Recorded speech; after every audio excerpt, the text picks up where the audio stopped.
3, 2, 1, live. Bismillahirrahmanirrahim. Assalamualaikum warahmatullahi wabarakatuh. Salam sejahtera buat kita semuanya, sahabat Charlie dimanapun berada, dari Sabang sampai Merauke, dari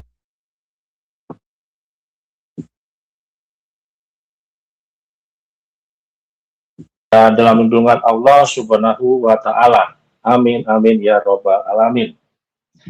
Ya, pada malam hari ini telah hadir di studio secara virtual, yaitu Keimat dan Keubed, yang akan membahas tema pada malam hari ini adalah terkait persiapan Muktamar NU yang ke-35. Tema kita malam ini adalah Gus Yahya, Israel, diplomasi global, dan Muktamar NU, arah PBNU di tengah konflik dunia. Dan tentunya Muktamar yang sekarang saat ini yang sudah ditunjuk untuk ketua panitianya adalah Gus Ipul, di mana Muktamar yang sudah menjadi kesepakatan Islah di Lirboyo ini memberikan angin segar buat kita semuanya. Dan cenderung anehnya juga di tengah konflik dunia, dan beberapa terlihat upaya-upaya dari Gus Yahya ataupun sebagai ketua PBNU yang berupaya untuk menjadi mediasi atau diplomasi global ya tentang perang di Iran. Kemudian ada beberapa hal yang harus digarisbawahi bahwa Muktamar NU hari ini ya apakah itu memilih blok barat atau blok timur. Dan ini bukan hanya soal organisasi aja, tapi ini adalah soal arah peradaban. Bagaimana PBNU ke depan di Muktamar NU nanti dan memilih ketua dan Rois A. Yang untuk pertama, pertanyaan ini diskusi dengan Keimat ya, untuk bagaimana PBNU sedang di bawah ke arah mana Pak Kiai kira-kira untuk menjelang Muktamar NU ke depan, dan bagaimana Muktamar NU ini bersih total dari riswah dan segala macamnya. Monggo Pak Kiai. Ya, terima kasih. Siapa ini? Sinten Mas Herli. Monggo direke siapa lawan. Ya, Pak Kiai. Pak Keimat. Ya, Keimat ya. Ya, Keimat dulu. Baik. Terima kasih Mas Charlie, Dr. Ubedillah Tamamunji. Dan juga nanti akan bergabung Gus Abbas Buntet. Saya kira PBNU hari ini kita harus katakan apa adanya, bahwa kepengurusan Yai Miftah dan Gus Yahya ini adalah kepengurusan yang banyak tantangan, baik dari sisi jamaah maupun dari sisi jamaah, di mana kita ketahui dari sisi jamaah adanya dualisme kepemimpinan dan keretakan antar kubu keramat, katakanlah demikian, dengan kubu sultan yang sudah tidak menjadi rahasia lagi. Yang dari sisi jamaah ada ketidakpercayaan, kerenggangan antara jamaah dan pengurus PBNU. Kemudian kasus-kasus hukum, adanya beberapa pengurus di PBNU yang terkena kasus hukum. Maka saya kira Muktamar ke-35 yang akan datang, di mana Muktamar ke-35 ini merupakan Muktamar yang juga penanda 100 tahun Nahdlatul Ulama dari tahun 1926, sekarang adalah 2026. Bukan hanya event memilih pengurus PBNU, tetapi juga forum muhasabah. Forum muhasabah semua kalangan, dari kalangan Nahdlatul Ulama, dari mulai PBNU, dari mulai wilayah, dari mulai PC, dari mulai MWC, sampai ke jamaah atau warga Nahdlatul Ulama. Ini muhasabah kita. Harus ada sebuah evaluasi organisasi, evaluasi manhaj, evaluasi keteguhan, evaluasi amanah. Apakah kita sekarang ini, hari ini masih dalam khittah Nahdliyah? Apakah Nahdlatul Ulama kita ini masih bisa dikatakan sebagai kebangkitan ulama? Apakah Nahdlatul Ulama kita masih bisa dikatakan sebagai organisasi para kiai, organisasi para santri, di mana ilmu pengetahuan, amanah, keteguhan, dakwah adalah merupakan jalan kita? Atau kita hari ini telah jauh dari rel-rel para muassis Nahdlatul Ulama? Kita telah jauh dari maslak-maslakul ulama, dari jalan-jalan ulama, dari aqwamit thariq, dari aqwamit thara'iq, dari seluruhnya jalan. Ini harus kita muhasabah.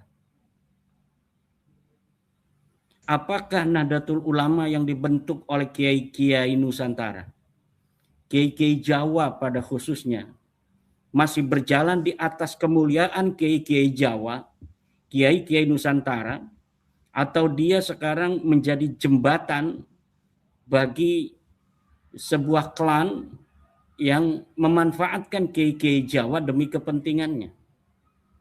Apakah Nahdlatul Ulama ini sekarang masih berada di dalam jiwa-jiwa santri sebagai sebuah organisasi yang dipandang sebagai penyambung lidah suara-suara santri, suara-suara nahdiyin di bawah yang bukan santri? Karena kita harus tahu bahwa Nahdlatul Ulama selain kalangan santri juga adalah kalangan para umat Islam yang bukan santri. Saya sudah menghitung bahwa dari 120 juta yang menyatakan dirinya dekat dengan NU, hari ini itu hanya sekitar 11 juta yang merupakan kaum santri dan alumni santri. Jadi sekitar 100 juta lebih adalah mereka yang bukan kalangan santri tapi merasa dirinya adalah bagian daripada Nahdlatul Ulama. Dan ini adalah sebuah tantangan bagi kita, tentunya kader-kader Nahdlatul Ulama. Bagaimana kita menjadikan NU senantiasa teduh bagi warga Nahdlatul Ulama, sehingga warga Nahdlatul Ulama masih nyaman bernaung di bawah payung Nahdlatul Ulama.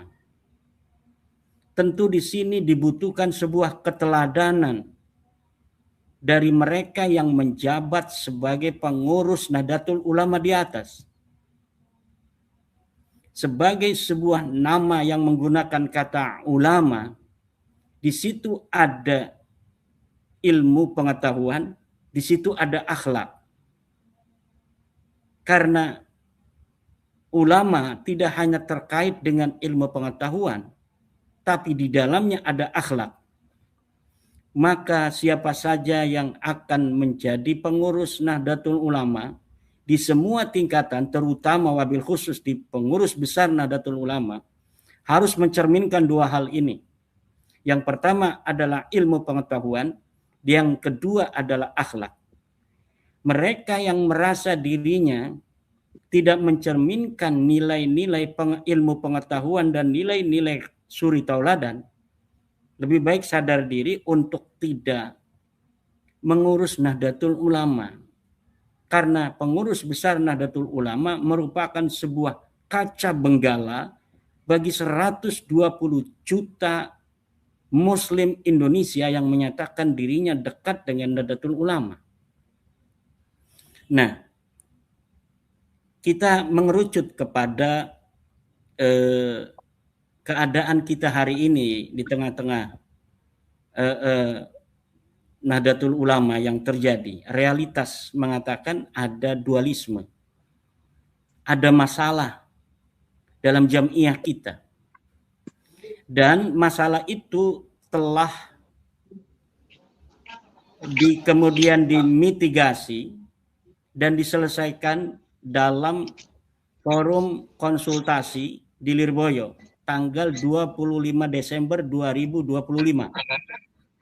Di dalam forum konsultasi antara Mustasar dan Surya PBNU disepakati beberapa hal terkait dengan islah antara kubu Sultan dan kubu Keramat. Yang pertama adalah bahwa harus segera dilaksanakan Muktamar ke-35 Nahdlatul Ulama secepat-cepatnya. Ini kata secepat-cepatnya, ini dinas di dalam hasil kesepakatan itu. Yang kedua,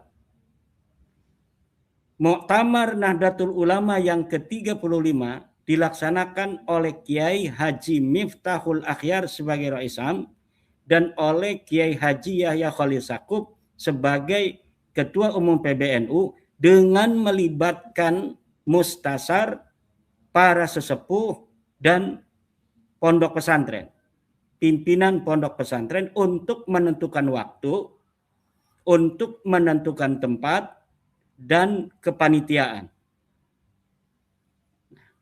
Kemudian dari poin hasil konsultasi, rapat konsultasi di Lirboyo itu, kata secepat-cepatnya ini ditafsiri sampai 94 hari, sampai kemarin ditentukan panitia.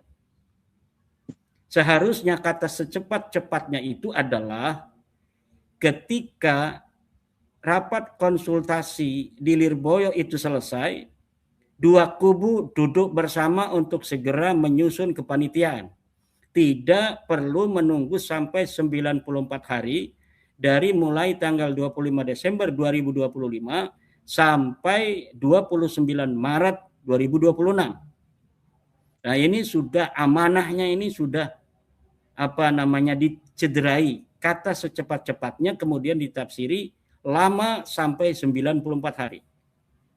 Yang kedua, di dalam hasil rapat Lirboyo, katakan saja dengan singkat, dalam pertemuan Lirboyo itu bahwa kepanitiaan harus melibatkan mustasyar, sesepuh, dan pimpinan pondok pesantren. Nah, tentunya yang disebut mustasyar adalah para orang-orang tua di Nahdlatul Ulama di PBNU yang hari ini dari 2021 sampai 2026 masuk dalam struktur PBNU sebagai mustasyar. Dan yang dimaksud dengan sesepuh adalah orang-orang tua kita yang tidak masuk di dalam struktur mustasyar atau struktur apapun di PBNU, tetapi dia dianggap sebagai sesepuh Nahdlatul Ulama. Ini harus dilibatkan. Yang ketiga adalah pimpinan pondok pesantren. Dia bukan mustasyar, dia bukan sesepuh, bisa jadi dia masih muda seperti Kiai Ubed, Kiai Muhammad Abbas Biliaksi, tetapi dia pimpinan pondok pesantren, maka ini juga harus dilibatkan atau perwakilannya harus dilibatkan. Untuk apa? Dilibatkan untuk satu, menentukan waktu, dua, menentukan tempat, ketiga adalah menyusun kepanitiaan.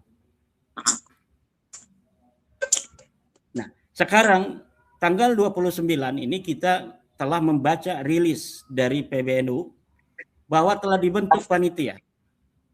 Tetapi di dalam panitia inti saya tidak melihat ada unsur dari mustasyar, tidak melihat ada unsur dari pesantren, tidak melihat ada unsur dari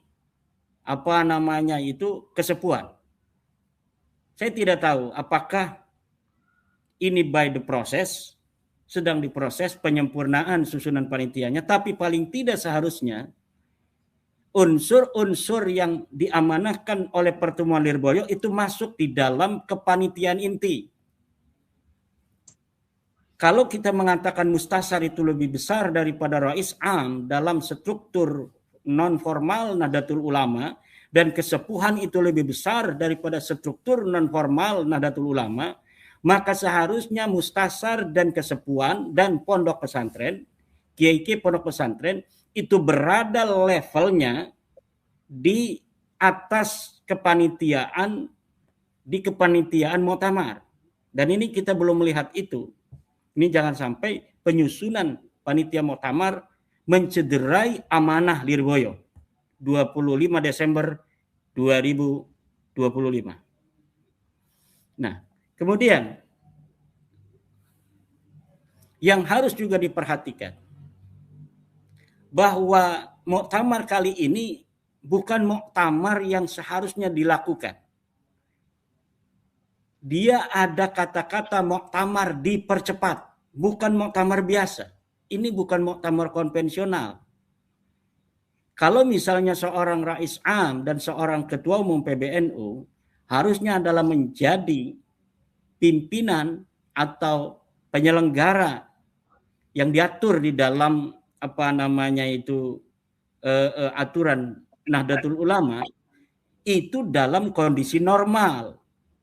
Dalam kondisi yang abnormal seperti sekarang ini, di mana ada dualisme, ada keretakan, ada kerenggangan yang hampir saja ini membawa NU ke dalam titik nadir, ini hal-hal yang adiyah ini bisa kesampingkan.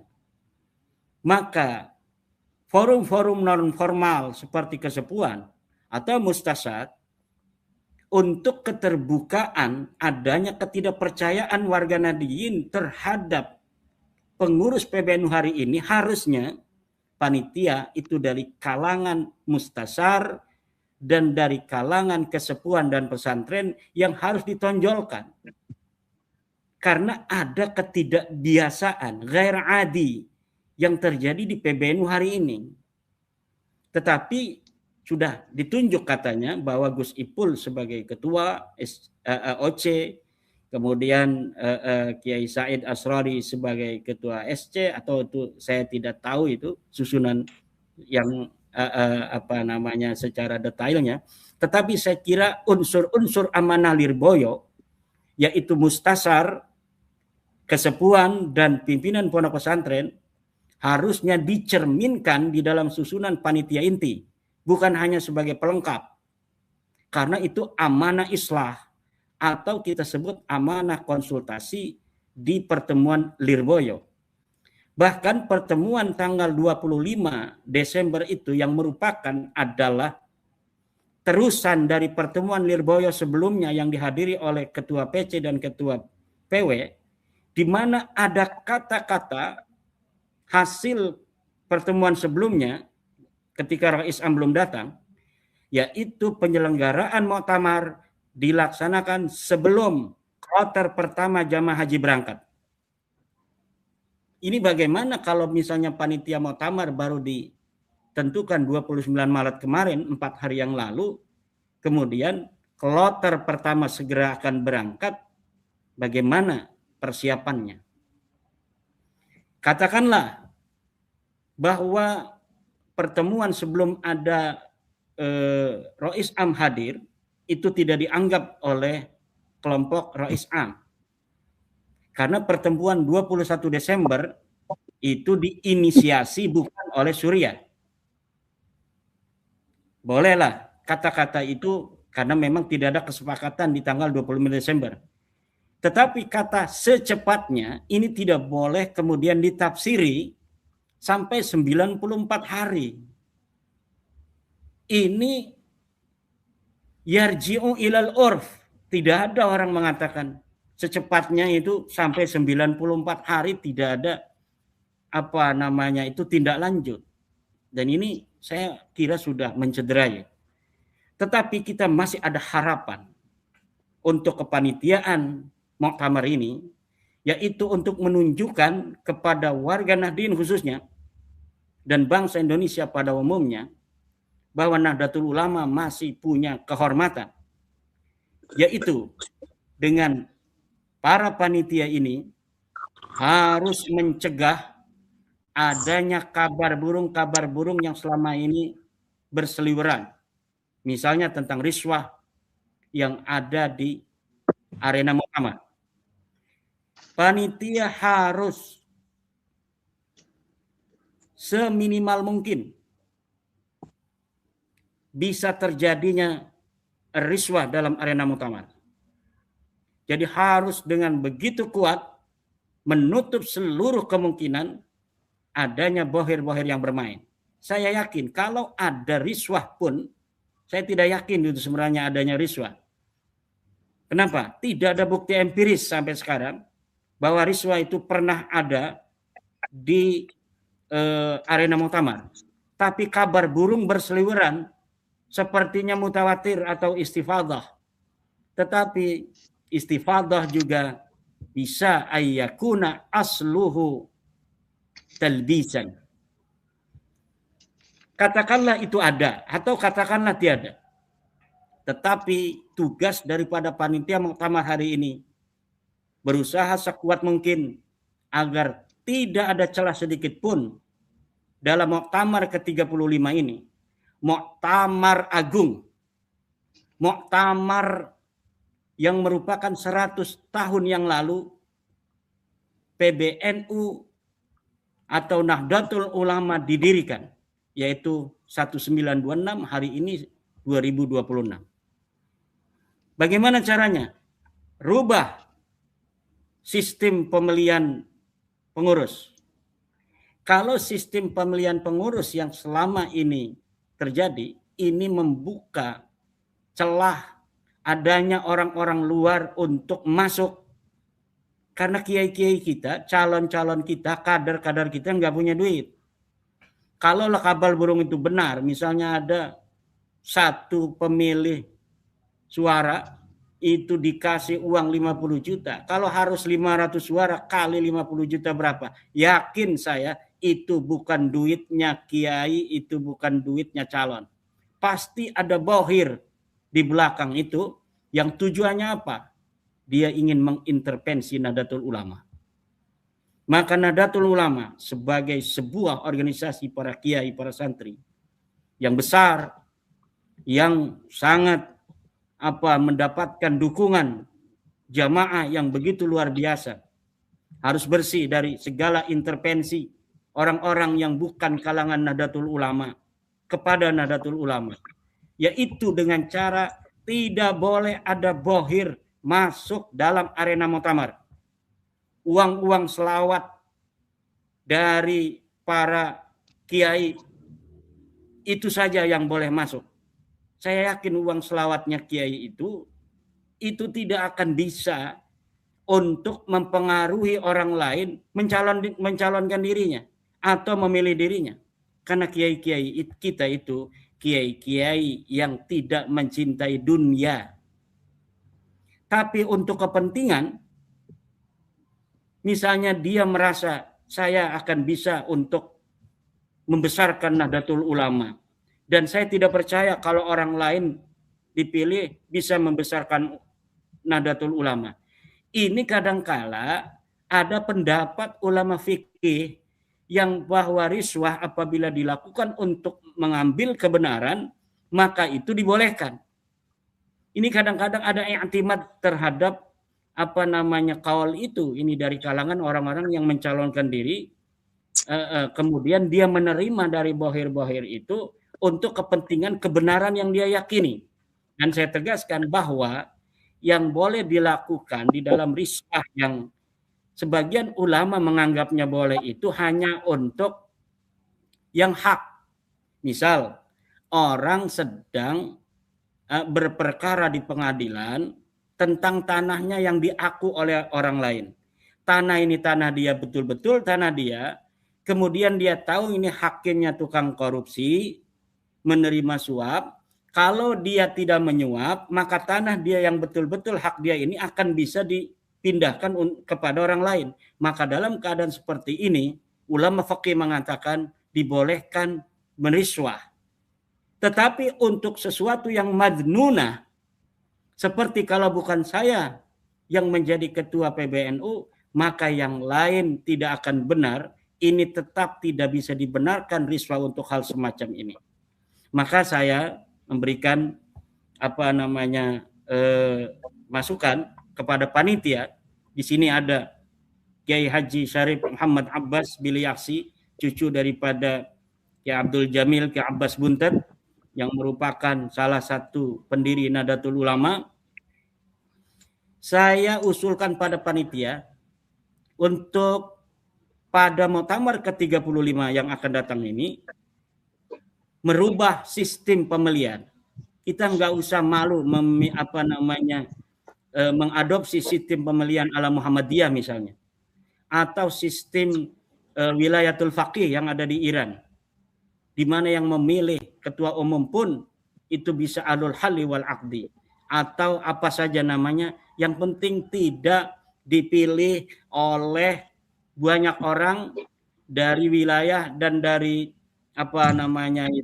PC yang terbatas, banyak tapi terbatas, hanya 500 orang yang ini bisa disuap. Na'udzubillah kalau itu terjadi. Saya hanya ikuti kabar burung. Nah, tetapi jika sistemnya seperti Muhammadiyah, itu sulit untuk adanya riswa di sana. Atau wilayatul faqih, ahlul halli wal aqdi. Kita harus husnudzon pada orang-orang tua kita, tidak mungkin mau menerima daripada riswa-riswa itu. Nah, oleh karena itu apapun itu bentuknya, yang penting kita bisa menutup keran, menutup celah adanya intervensi dari pihak lain kepada Nahdlatul Ulama dengan cara dia menjadi bohir di dalam satu perhelatan muktamar dengan memegang satu calon, untuk kemudian setelah calon ini jadi, akhirnya dia bisa memanfaatkan organisasi yang tercinta kita, Nahdlatul Ulama. Saya mohon maaf ini kelamaan ya Ubed. Ini adalah rasa cinta kita untuk Nahdlatul Ulama. Terima kasih. Ya, baik. Selamat datang Kiai Abbas Bili dan Dr. Sugeng, dan terkhusus kepada Kiai Abbas, kehormatan buat saya untuk Pak Kiai bisa mampir di channel saya, karena beliau ini teman-teman jarang ataupun tidak pernah podcast live seperti ini. Kecuali satu podcastnya di Bang Haji Roma, gitu ya. Alhamdulillah bisa mampir di channel saya, membahas terkait tentang NU PBNU ke depan, karena kita cinta, kita sayang dengan NU, dan kita harus peduli juga bagaimana pemimpin yang nanti akan terpilih nanti di Muktamar NU. Cuma perlu ada masukan-masukan yang sangat kuat dan sangat berarti strategis terkait Muktamar NU, karena saya mendengar Keimat sedikit khawatir juga Muktamar ini jangan sampai muktamar dipercepat, tapi hasilnya muktamar yang biasa-biasa saja seperti dilakukan setiap 5 tahun sekali. Gitu. Jadi harus ada sebuah pesan daripada Islah di Lirboyo. Baik, sekarang kita ke Kiai Abbas untuk mendengarkan bagaimana pandangan terkait muktamar NU yang dipercepat ini, dan bagaimana masukan-masukan yang berarti supaya nanti siapapun yang terpilih itu bisa membawa perubahan besar terhadap NU ke depan. Monggo, silakan Pak Kiai. Assalamualaikum warahmatullahi wabarakatuh. Bismillah, walhamdulillah, wassalatu wassalamu ala sayyidina rasulillah wa ala Waalaikumsalam warahmatullahi wabarakatuh. La hawla wa la quwwata illa billah wa ba'd. Alhamdulillah, pada malam hari ini saya bisa berjumpa dengan panjenengan semua, wabil khusus Kiai Himmat, kemudian juga kawan-kawan semua. Memang saya pasca saya mengurusi PWI ini, saya memang jarang tampil di podcast karena memang dalam rangka supaya tidak terlalu banyak framing terhadap PWI karena PWI Laskar Sabila ini baru muncul, baru seumur jagung. Jadi kalau dikeroyok oleh hama wereng terlalu banyak, saya takut mati nanti. Makanya saya sengaja saya ngumpet dulu. Artinya menjaga itu semua dalam rangka menjaga perjuangan, karena saya mengharapkan bahwa pergerakan PWI dan Laskar Sabila ini adalah pergerakan yang efektif dalam membentengi bangsa dan negara dan agama ini, dan efektif juga untuk melawan yaitu adalah orang-orang yang radikal, kelompok-kelompok radikal yang intoleran yang kadang-kadang mengganggu di Indonesia ini. Makanya saya harap PWI Laskar Sabila ini akan selalu berkembang dan lebih besar lagi. Makanya saya untuk awal-awal memang saya jarang membuat podcast, jarang membuat statement karena takut nanti akan berdampak sama PWI. Kalau dulu sebelum di PWI saya sering, karena saya pribadi, saya nggak jadi masalah kalau saya pribadi. Ya, kemudian yang terkait tentang masalah yang berkaitan dengan PBNU, Muktamar PBNU, tadi sudah dipaparkan oleh Ki Imad masalah riswah ya. Ya memang saya menanggapi itu bahwasanya apapun yang terjadi, apapun yang akan siapapun yang akan dipilih, hindarkan dirilah dari riswah itu kan. Karena riswah ini adalah sangat meracuni daripada nilai-nilai daripada yang diusung oleh Nahdlatul Ulama, dan juga termasuk merusak harga diri daripada Nahdlatul Ulama, merusak kekuatan. Nanti kita berhadapan bukan sekedar dengan masyarakat, tetapi berhadapan dengan Sang Maha Pencipta istilahnya. Kalau saya dasarnya satu nasihat diambil dari Al-Quran aja, bahwasanya kata Allah mengatakan mereka bisa saja menyamarkan diri ngumpet dari manusia, tapi mereka tidak bisa ngumpet dari saya, kata Allah. Jadi artinya itu dasarnya. Kenapa? Karena NU ini adalah jargon-jargonnya keagamaan, dan ini organisasi yang besar yang dilahirkan untuk membawa dan mengibarkan bendera keagamaan yang ada di Indonesia, dalam artian keagamaan Ahlus Sunnah wal Jamaah yang toleran, yang tasamuh, yang memiliki ciri khas yang tersendiri yang disebut dengan Islam gaya Nusantara itu. Jadi saya yakin bahwasanya para petinggi-petinggi kita ini memang memiliki satu ghirah yang besar terhadap pembenahan Nahdlatul Ulama itu. Tapi yang saya lihat memang masih ada tarik-menarik antara mereka karena kepentingan, dan itu sebetulnya di dalam sejarah Islam sudah ada ya. Bahwasanya ada beberapa orang yang tidak mau menapaki kebenaran, tidak mau menapaki jalan yang benar. Kemudian mereka itu kok jalannya seperti itu, padahal yang baik untuk ini adalah seperti ini, yang baik untuk NU ini seperti ini, tapi mereka tetap melakukan hal-hal yang sebetulnya merugikan Nahdlatul Ulama gitu. Ya, tapi mereka tetap melakukan itu Allah menyitirnya dan Allah menyindirnya.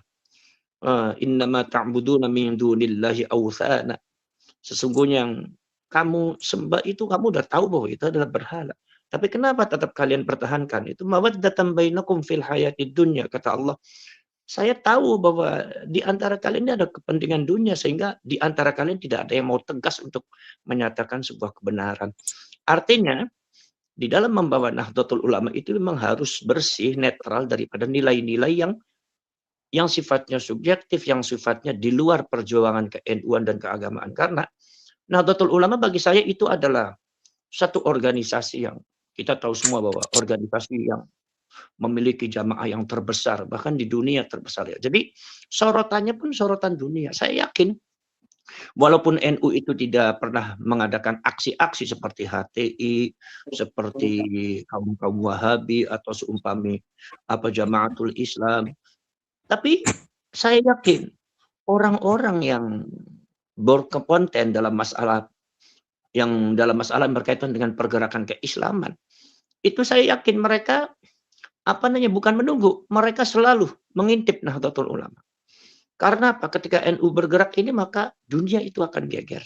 Makanya saya tidak aneh ketika dari kalangan Israel dan Amerika mendekati Nahdlatul Ulama. Maka di sini kita harus lebih waspada lagi, sebab nanti jangan sampai terjadi framing terhadap Nahdlatul Ulama yang merugikan NU, walaupun seumpama kita itu yakin bahwasannya, saya yakin yang namanya Gus Yahya tidak akan mencederai NU apalagi mencederai Islam. Tetapi bagi orang-orang yang memahami tentang konteks politik pergerakan keislaman, ini akan dijadikan komoditas untuk menjatuhkan Nahdlatul Ulama. Ini yang harus difahami itu. Maka dari itu, kalau saya memohon, mengharapkan kepada muktamar ini adalah orang-orang yang bukan saja memiliki satu wawasan pemikiran nasional, tetapi juga harus punya wawasan internasional. Karena mau tidak mau Nahdlatul Ulama akan dikaitkan ke situ. Akan masuk ke arena politik global. Buktinya apa? Buktinya Presiden Amerika pun, dari pagi Amerika pun mendekati. Dan buktinya juga dari Israel juga selalu ngejar-ngejar Nahdlatul Ulama. Artinya apa? Ini artinya ada sebuah potensi dan nilai yang bisa mereka garap lewat Nahdlatul Ulama, yang nilai itu tidak kacangannya. Nilai itu bukan nilai remeh, tapi itu akan memberikan gong yang bergaung sangat besar di dunia internasional yang berkaitannya dengan pergerakan keagamaan. Contoh seperti ini. Dari beberapa negara Islam itu contohnya kan ada Malaysia, juga ada yang lainnya seumpama. Yang lainnya juga yang terkait dengan masalah Iran itu kan bukan sekitar Indonesia. Tetapi kenapa Amerika kok lebih itunya ke Indonesia? Intens itu. Tentang keterkaitan Indonesia. Kok Indonesia seperti dijadikan semacam tameng gitu kan. Sehingga apalagi ada kemarin kejadian yang ada di Lebanon itu kan. Lah itu sempat menggegerkan. Ini dan akhirnya kemudian dibalik itu juga bukan sekedar pemerintahan yang mereka dekati, tetapi juga organisasi terbesarnya Nahdlatul Ulama.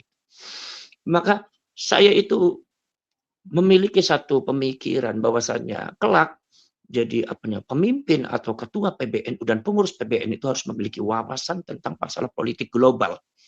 Bagaimana karakteristik kita untuk meyakinkan bahwa siapa itu Indonesia, bagaimana nih bangsa kita di dalam menghadapi mereka. Bukan sekedar juga kalau seumpama saya bicara tentang masalah HTI yang di Indonesia, FPI yang di Indonesia, atau ada konflik dengan beberapa oknum-oknum Muhammadiyah, NU dengan Muhammadiyah, seperti yang kemarin itu akibat masalah masalah penanggalan Syawal itu kan. Itu mudah-mudahannya jangan sampai terjadi seperti itu lagi. Kayak pemicu yang dipicu oleh statementnya dari Kiai Khalil Nafis itu, saya harap itu semua jangan terjadi karena itu akan melukai saudara-saudara kita yang dari Muhammadiyah. Bukan hanya itu. Kalau yang dari Indonesia saya kira lah panjenengan sudah paham semua.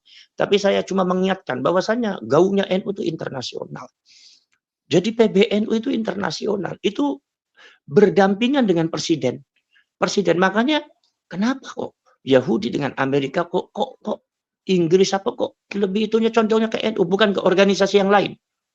Muhammadiyah itu menurut saya itu dalam masalah finansial Muhammadiyah lebih mampu dan kekuatan juga banyak, dari segi nilai-nilai keilmuannya juga lebih memadai. Tapi kenapa mereka kok yang digarap ke Nahdlatul Ulama datang, bahkan digarap lah menurut saya katakan bahwa kata-kata digarap itu sebetulnya terlalu subjektif. Tapi yang saya lihat secara zahir seperti itu. Bukan kerjasama, tetapi ini sepertinya ada garapan dari mereka. Lah itu kenapa? Karena mereka memandang bahwa Nahdlatul Ulama itu punya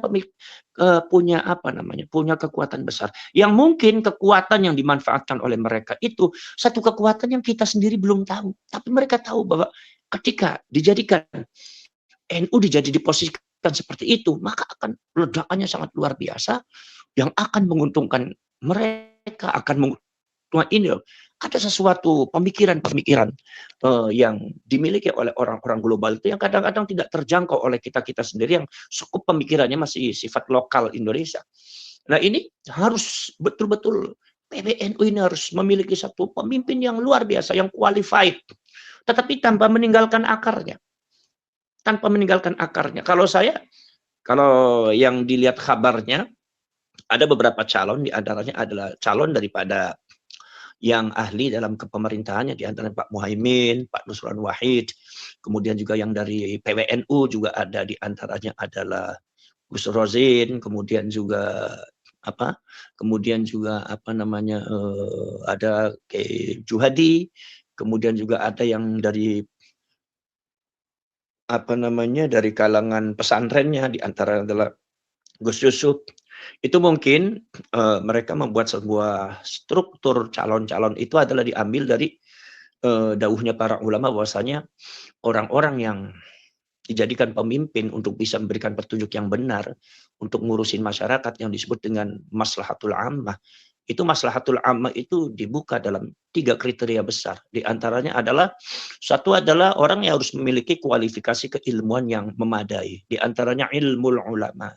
Nomor 2, wasiasatul muluk, dia pandai bersiasat. Tapi siasat ini dalam artian adalah siasat dengan satu dasar pedoman manhaj ideologinya NU Ahlus Sunnah wal Jamaah.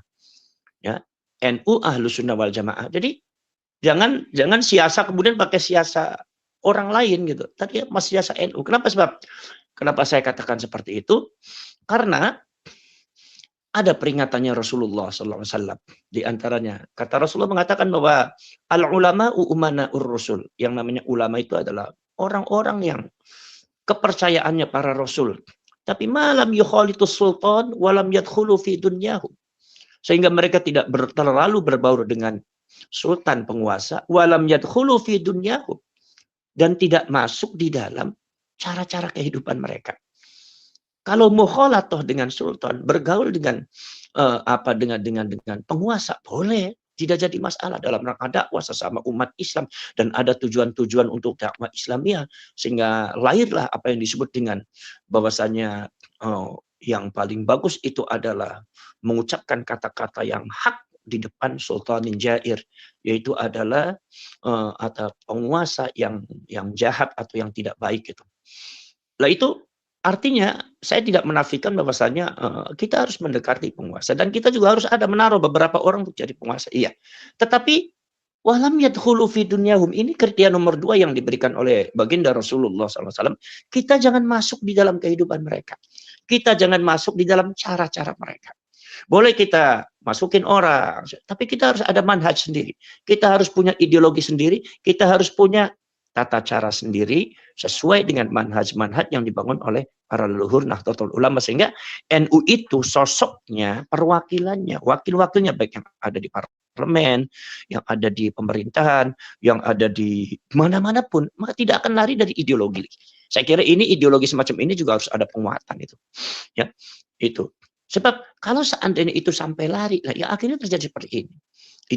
Ideologinya kita bawa NU, tapi ideologi manhaj pergerakannya bukan NU. Akhirnya terlalu masuk di dalam cara-cara kehidupan penguasa. Sehingga bahkan seumpama karakteristiknya kok seperti karakteristik penguasa itu.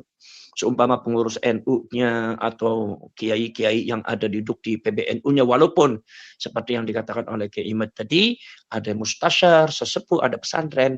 Tapi bagi saya tidak jadi masalah itu. Memang itu harus dilakukan. Tapi karakteristik kitanya jangan sampai robah. Kita sebagai kiai bawalah ideologi pesantrenan.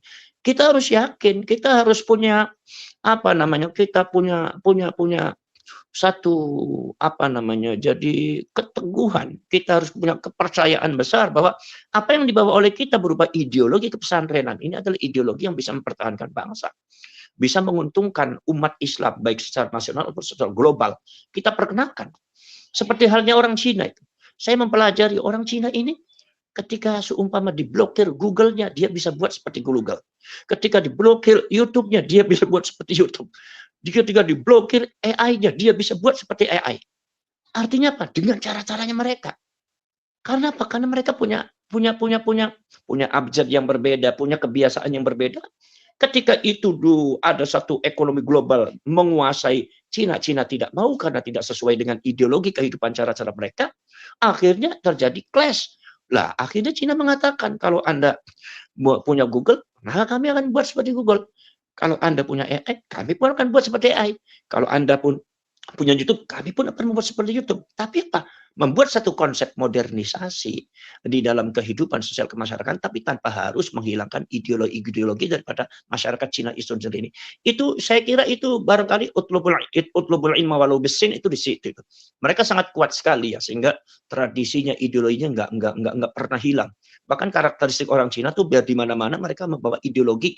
Ideologi bukan ideologi keagamaannya, ideologi masyarakat kecinaan. Bahwa mereka ideologinya kuat. Dan saya mengharapkan orang-orang Indonesia, rakyat Indonesia bisa seperti itu ya. Bisa seperti itu. Kita punya ideologi yaitu gaya-gaya, di antaranya adalah dari penanaman leluhur kita yang ada di Majapahit, yang ada di Sriwijaya, yang ada di Samudra Pasai, yang ada di Ternate, yang ada di Palembang, yang ada di mana. Itu kita sudah punya warisan ideologi yang sangat luar biasa. Kenapa kita menjadi inferiority complex? Kenapa kita menjadi murakkabun naqas? Kenapa kita menjadi sangat minder dengan itu semua sehingga kita tidak berani dan tidak mampu menampilkan ideologi kita? Apakah kita di dalam masa yang akan datang kita bisa bersaing dengan Cina dan dengan Amerika Eropa itu memperkenalkan semuanya pun dengan gaya mereka, dengan ideologi mereka. Nah, mereka kuat ideologi liberalnya, ideologi kebebasannya, ideologi cara-cara mereka diperkenalkan, bisa mewarnai dunia. Nah, ini ideologi kebangsaan ini harus dipertahankan dan saya yakin yang paling efektif mempertahankan itu semua adalah Nahdlatul Ulama dan Muhammadiyah. Saya yakin itu bersama rakyat Indonesia semuanya. Maka NU bisa besar ketika NU itu adalah diisi oleh orang-orang yang kualifikasi dalam keilmuan, dalam politik, baik politik nasional atau juga politik global, baik sejarah keagamaan, perjalanan keagamaan, dakwah, harokah yang ada di mana-mana. Kemudian kemudian hikmatul hukama, tapi kita juga punya dasar-dasar hikmatul hukama itu. Saya kira hikmatul hukama ini adalah sudah kita dapat warisan daripada leluhur ya. Jadi kalau kita tidak menggunakan ini sepertinya kita tuh ya bangsa yang bodoh ya menurut saya sih. Kenapa kok nggak bisa menggunakan? Kan mobil sudah ada, motor sudah ada, kenapa kita nggak bisa bisnis gitu kan, nggak bisa jalan gitu kan. Kalau seumpama mereka yang tidak punya mobil aja kok jalan. Jadi artinya Nahdlatul Ulama ke depan itu harus lebih dewasa lagi. Tidak sekedar hanya seumpama penerjemahan secara terbatas atas konsep tawazun, kemudian tabayun, kemudian tasamuh. Hanya konsep-konsep terbatas warisan daripada kehidupan masa lalu yang dilakukan oleh para ulama. Sekarang itu sudah berbeda sekali. Bagaimana konsep keilmuannya? Bagaimana konsep ideologinya? Tasamuh itu harus diterjemahkan apa?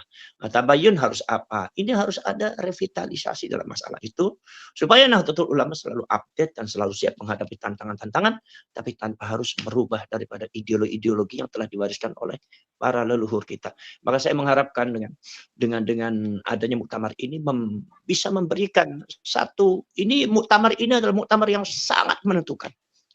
Istilah dalam bahasa umumnya itu ini perjudiannya besar, mempertaruhkan harkat, martabat dan harga diri daripada Nahdlatul Ulama dan para ulama. Bayangkan di tengah carut marut Nahdlatul Ulama ini, ternyata bukan sekedar nama Nahdlatul Ulama yang sekarang agak surut, bukan sekedar nama pengurus-pengurus NU yang sekarang tidak lagi dikagumi. Ini juga menyentuh kepada pesantren, para ulama, para kiai, dan ini ketika sudah hubungannya dengan kiai dan pesantren, itu akan hubungannya dengan sosial keagamaan. Sedangkan kekuatan NU ada di sosial keagamaan. Sehebat apapun gedung Nahdlatul Ulama, sehebat apapun ekonomi Nahdlatul Ulama, sehebat apapun mobil-mobilnya Nahdlatul Ulama, sehebat apapun gedung-gedungnya, sekaya apapun para pengurusnya. Tapi ketika sosial keagamaan itu hancur, maka Nahdlatul Ulama akan tinggal menunggu, akan runtuh. Tidak akan diikuti. Istilahnya Imam Ibnu Athaillah As-Sakandari mengatakan bahwa asbahan bila arwah wa suwaron bila ma'an. Jadi ada kerangkanya tapi tidak ada artinya. Ada bentuknya, mungkin pengurusnya ada, gedungnya ada, tapi hampir sama sekali tidak ada pengaruhnya. Makanya saya mengamati beberapa keputusan-keputusan yang dilakukan oleh PBNU, ini ternyata pengaruhnya sangat sedikit sekali di dalam sosial kemasyarakatan. Dan saya di antara orang yang mengawati, antara senang, antara sedih. Di antaranya apa? Masalah yang berkaitan dengan polemik nasab. Saya tidak membahas bahwa yang setuju, yang tidak setuju. Tapi artinya bahwasannya efektivitas daripada fatwa-fatwa dan nasihat-nasihat ulama-ulama yang ada di PBNU dan NU sekarang itu pengaruhnya sangat sedikit sekali. Bahkan yang lebih besar itu adalah gerakan daripada masalah nasab itu. Artinya apa? Di sini saya tidak, kalau seumpama diitukan secara objektif, memandang bahwasanya agak surut ini kekuatan dan pengaruh Nahdlatul Ulama, digempur oleh NU muda kultural itu pun mereka sudah mulai runtuh. Artinya ya muruahnya, ya pengaruhnya itu hampir sama sekali beda dengan yang jauh, dengan yang dulu-dulu. Ini yang saya itu kan. Maka untuk cara memilih kita orang yang qualified ini, maka kita harus menghindarkan diri dari riswah. Sebabkan riswah ini yang akan merusak kekuatan Nahdlatul Ulama. Saya itu hanya mengingatkan kepada kawan-kawan yang ada di NU dan di PBNU bahwasanya ada sebuah cerita ya, barangkali ini dongeng dulu, cerita dulu. Karena memang kita ini kadang-kadang menyampaikan pesan yang paling efektif dengan cerita ya. Makanya di Al-Quran itu semuanya dengan cerita, bahkan ada surat Al-Qasas itu. Jadi ada dulu yang namanya kiai itu kan, tiba-tiba dia ibadah bertahun-tahun, begitu keluar dari kamarnya ternyata di depan rumahnya itu ada pohon yang disembah oleh orang. Masyarakat akhirnya kiai itu marah, akhirnya kiai itu akan mengancam menebang pohon. Begitu lagi menebang pohon, mau akan menebang pohon, datanglah iblis. Berantemlah sama iblis, ternyata iblisnya itu kalah. Nah ketika iblisnya kalah, kata iblis mengatakan, tolong kiai, sampean kalau bisa tolong saya sampean balik lagi. Sampean balik lagi, sampean di mihrabnya lagi, sampean ada di mihrabnya lagi. Sampean ada di mihrabnya lagi, kemudian sampean sholat lagi lah, sampean sholat lagi, kemudian sampean ibadah lagi. Toh ini juga masih pagi-pagi, belum ada orang yang tahu. Jadi kalau sampean sholat, balik lagi, tidak menebang pohon ini adalah aset saya, kiai. Jadi sampean tolong. Nanti saya kasih uang sampean di bawah sajadahnya. Akhirnya nggak tahu bagaimana kiai itu pulang. Begitu kiai itu pulang, dari setiap sujud ada uang, di antaranya seumpama ya 5 juta. Setiap sujud 5 juta, 5 juta. Tiba-tiba berkurang.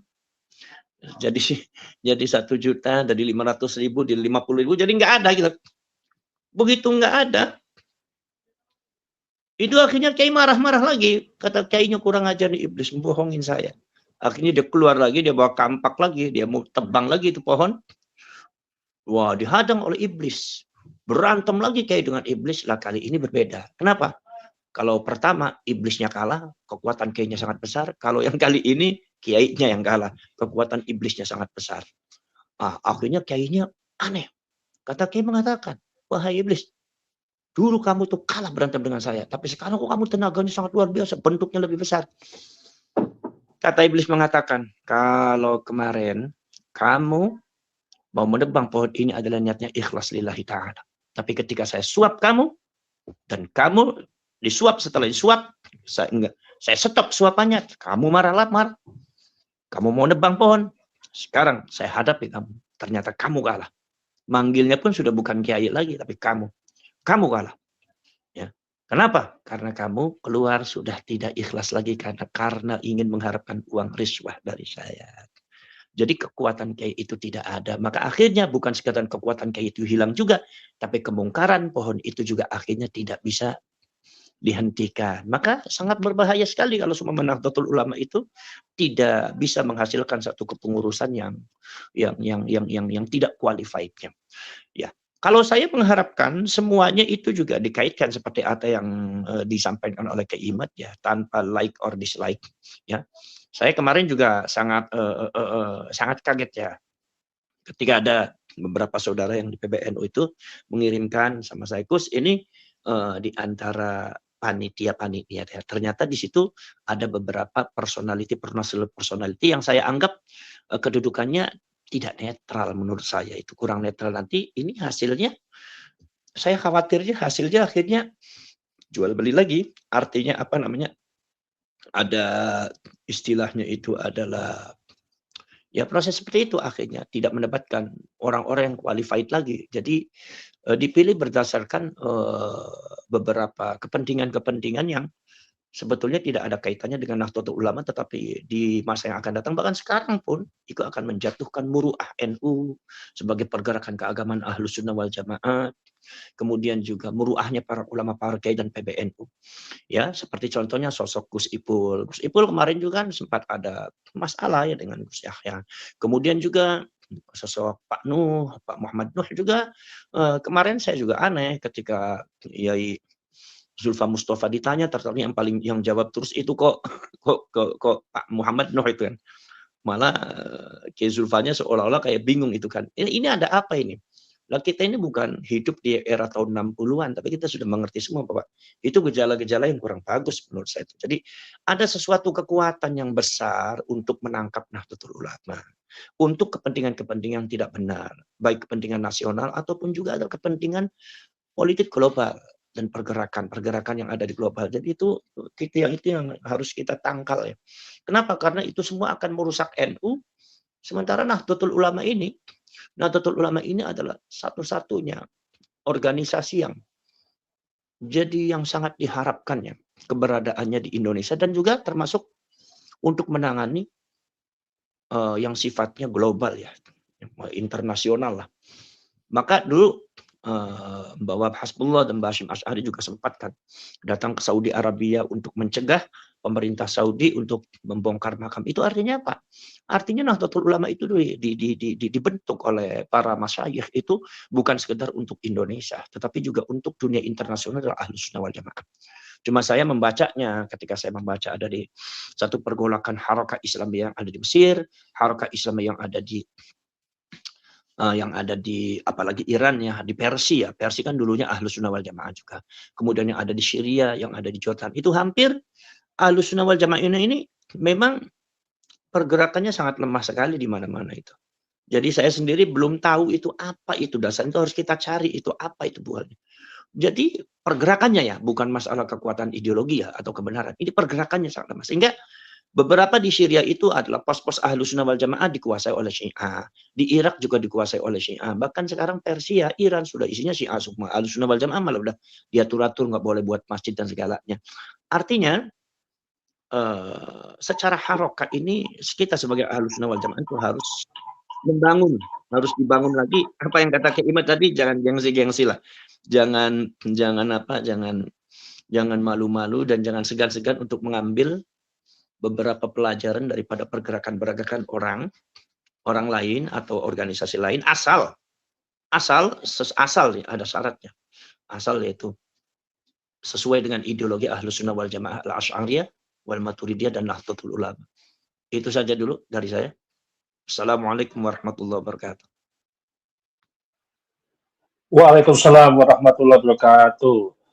Ya, artinya kalau kita salah milih pemimpin ya dampaknya akan menjadi luar biasa, bahkan rawan ya untuk terjadi konflik-konflik seperti yang lalu Pak Kiai gitu kan.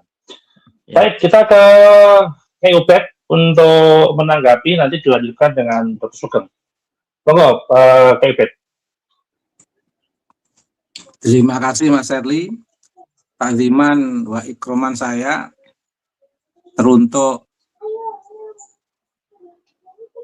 Syarif Kiai Haji Abbas Ilyasi yang telah menginspirasi gerakan baru civil society di Indonesia. Karena civil society itu mesti harus muncul untuk mengisi ruang demokrasi, membangun keseimbangan sebuah sistem kekuasaan yang egaliter, yang penuh keadilan dan persamaan, yang justru di era sekarang ini terasa berkurang, kalau nggak boleh dikatakan hilang, di Nahdlatul Ulama yang sebenarnya justru NU menjadi satu-satunya organisasi yang memiliki basis civil society yang sangat akurat, kuat, tervalidasi. Nah, tapi sekarang seiring dengan kepemimpinan sekarang ini betul-betul merosot. Tetapi alhamdulillah secara simetris antara keilmuan Kiai Imaduddin Utsman dan gerakan masyarakat yang diinisiatori oleh Syarif Kiai Abbas, betul-betul ada alternatif gerakan civil society itu, meskipun agak terasa hilang dari Nahdlatul Ulama. Dan juga rasa hormat saya untuk Dr. Sugeng yang juga menguatkan perspektif saintifik untuk sebuah peradaban Indonesia.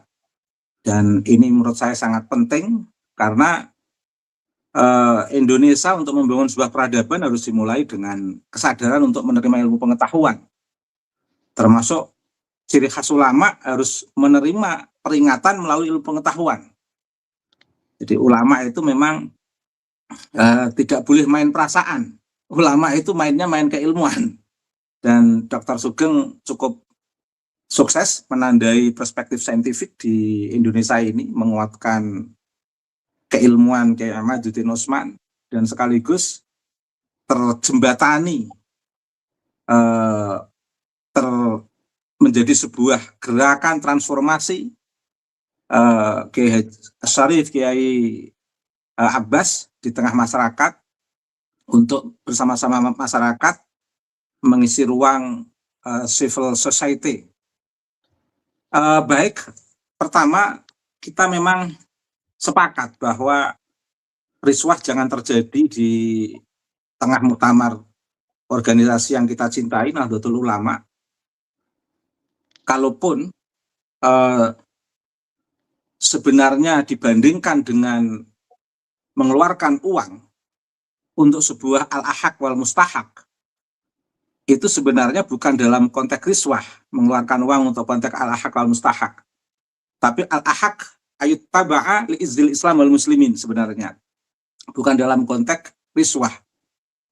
Tetapi oleh beberapa kiai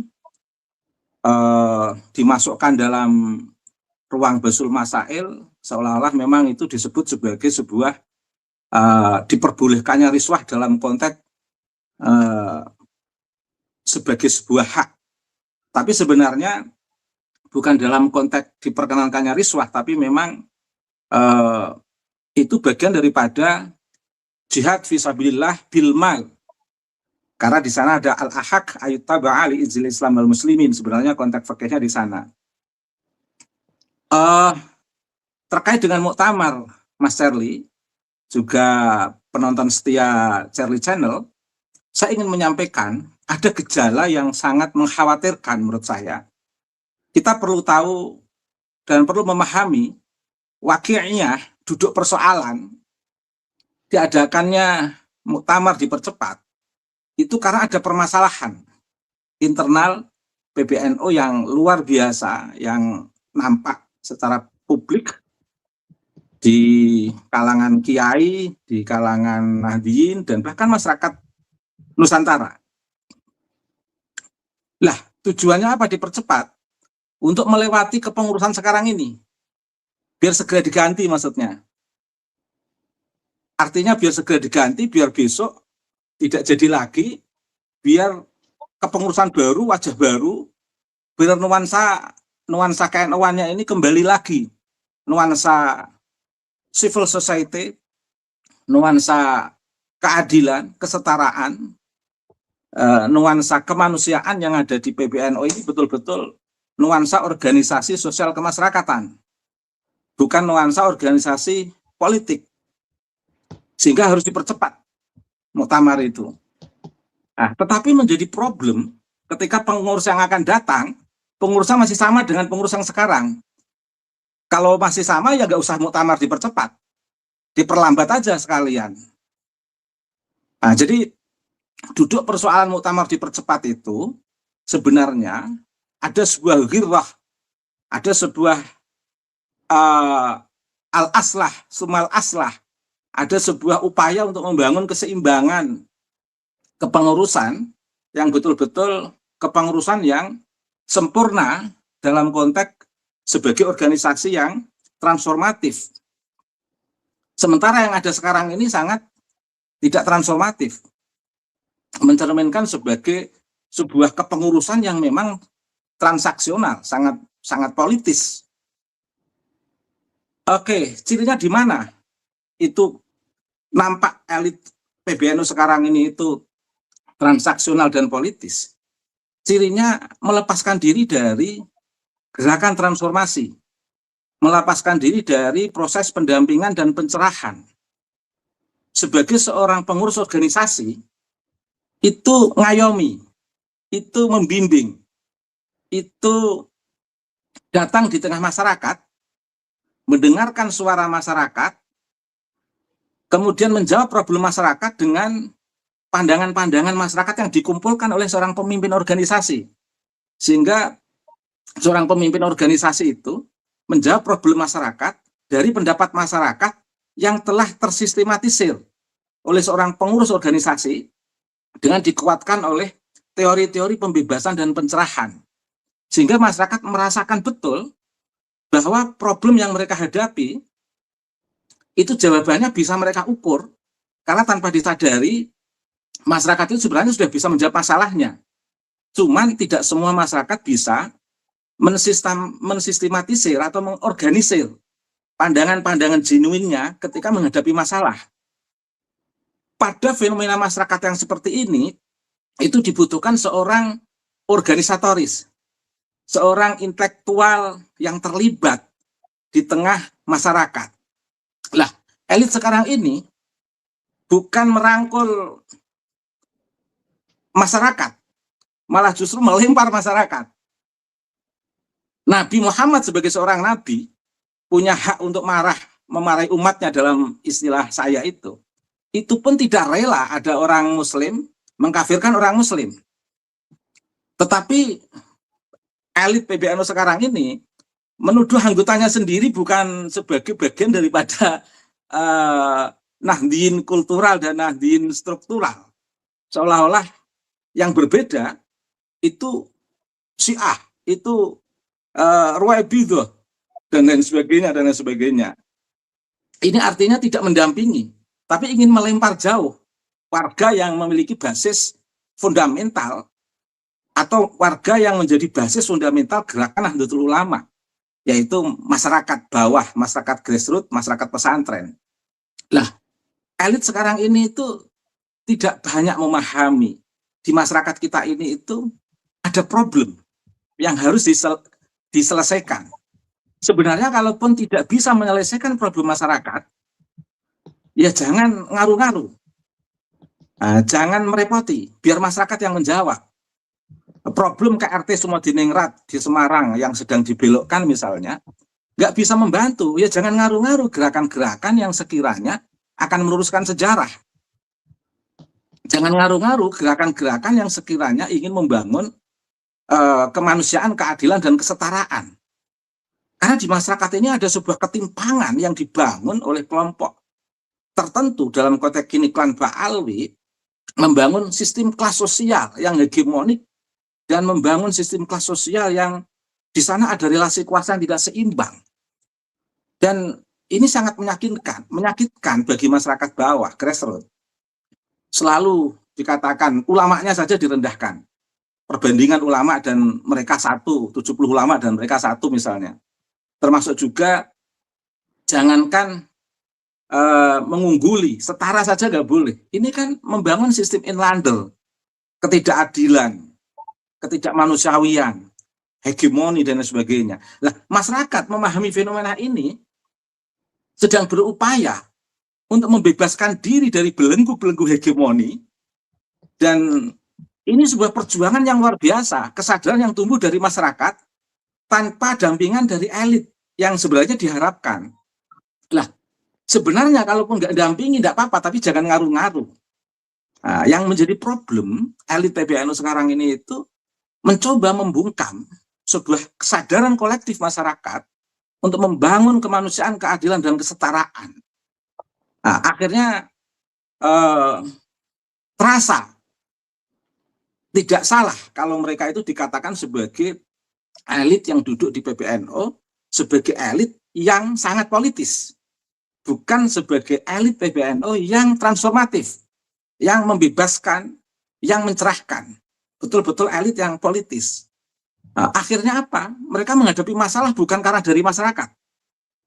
Masalah internal PBNU, elit PBNU yang berlangsung kemarin itu, yang ditonton oleh banyak masyarakat, itu bukan disebabkan oleh masyarakat, tapi disebabkan oleh mereka sendiri, yang istilah istilahnya itu sandung serimpet yang disebabkan oleh pola gerakan politik mereka sendiri. Karena serat dengan kepentingan, akhirnya masing-masing itu memandang yang lain itu sebagai homo homini lupus, bukan sebagai homo homini socius. Ya, yang lain adalah serigala bagi yang lain, bukan yang lain adalah makhluk sosial yang saling tolong-menolong bagi yang lain. Akhirnya kawan menjadi lawan. Dan itu nampak konflik itu di luar. Dan itu yang menyebabkan bukan masyarakat. Yang menyebabkan bukan warga Nahdien. Tapi itu konflik yang disebabkan oleh sistem yang muncul secara internal antara elit PBNU. Nah, karenanya diadakan muktamar dipercepat. Nah, tujuannya apa? Biar melewati elit seperti ini. Biar melewati dari elit transaksional, biar melewati dari elit yang politis, melewati ini semuanya, biar dipimpin oleh pengurus baru yang betul-betul menghidupkan kembali semangat transformasi Gus Dur, menghidupkan kembali semangat transformasi Kiai Haji Said Akil Sirot, melanjutkan kembali semangat transformasi Kiai Haji Hasyim Muzadi, melanjutkan kembali sistem keilmuan yang ada di NU yang pernah dibangun oleh Kiai Haji Sahal Mahfud.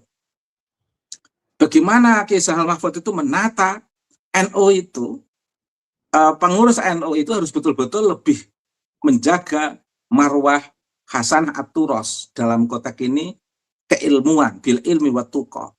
Jangan sampai ulama itu lebih percaya kepada doktrin, lebih percaya kepada emosi, dan mengabaikan keilmuan.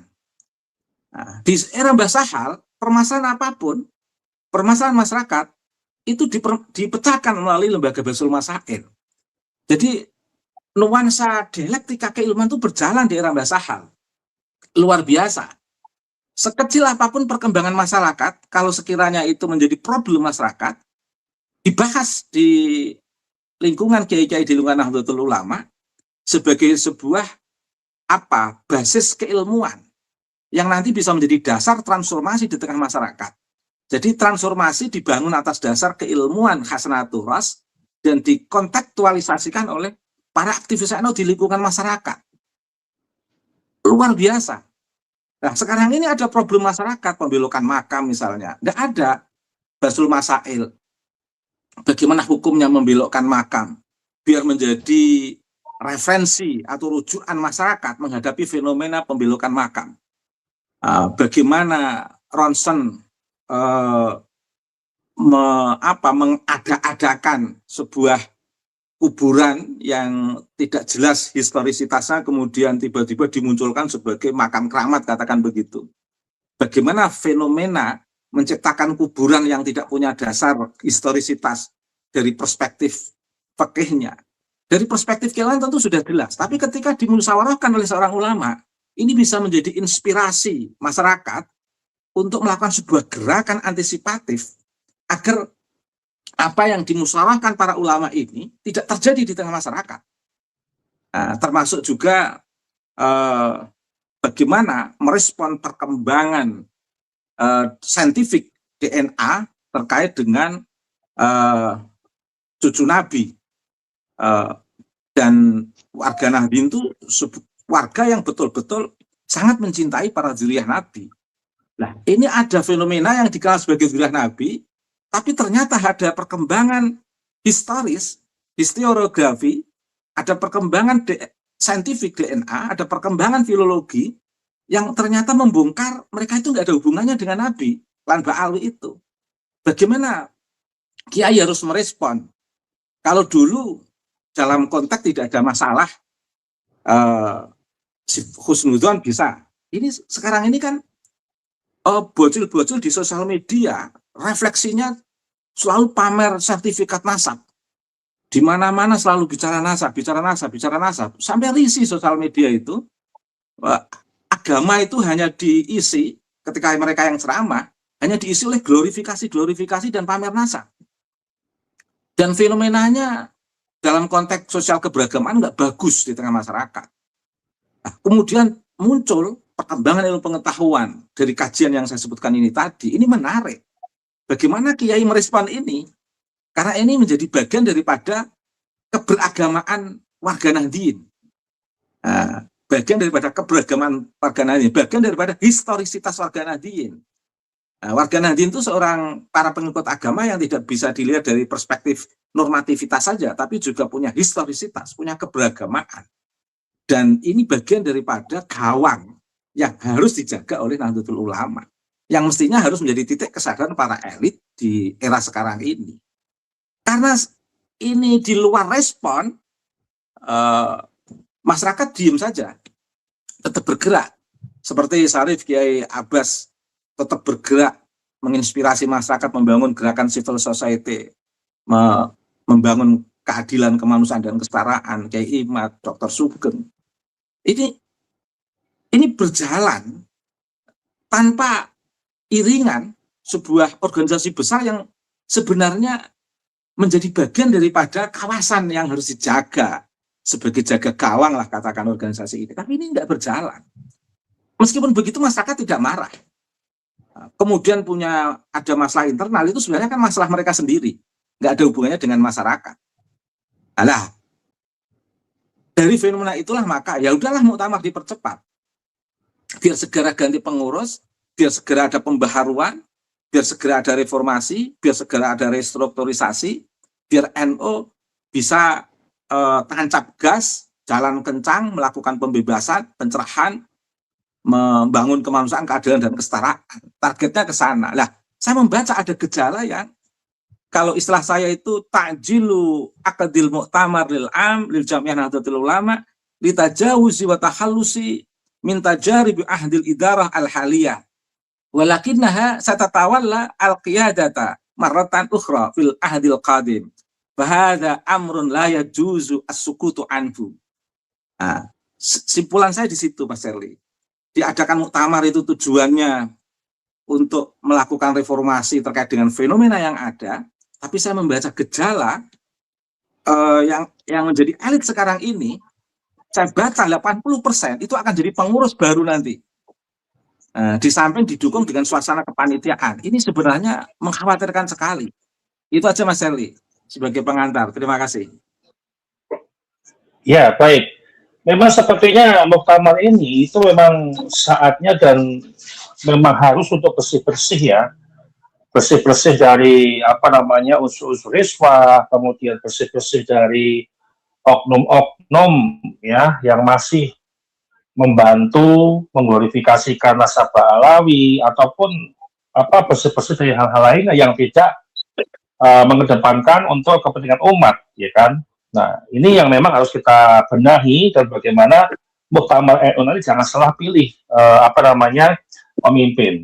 Baik, kita ke Dr. Sugeng, karena kemarin juga kita sering bahas juga tektokan ya tentang PBNU ke depan seperti apa, termasuk riswah ini gitu kan, dan bahkan juga Dr. Sugeng sudah punya fatwa mana yang halal dipilih dan mana haram yang dipilih gitu ya. Monggo silakan Dr. Sugeng.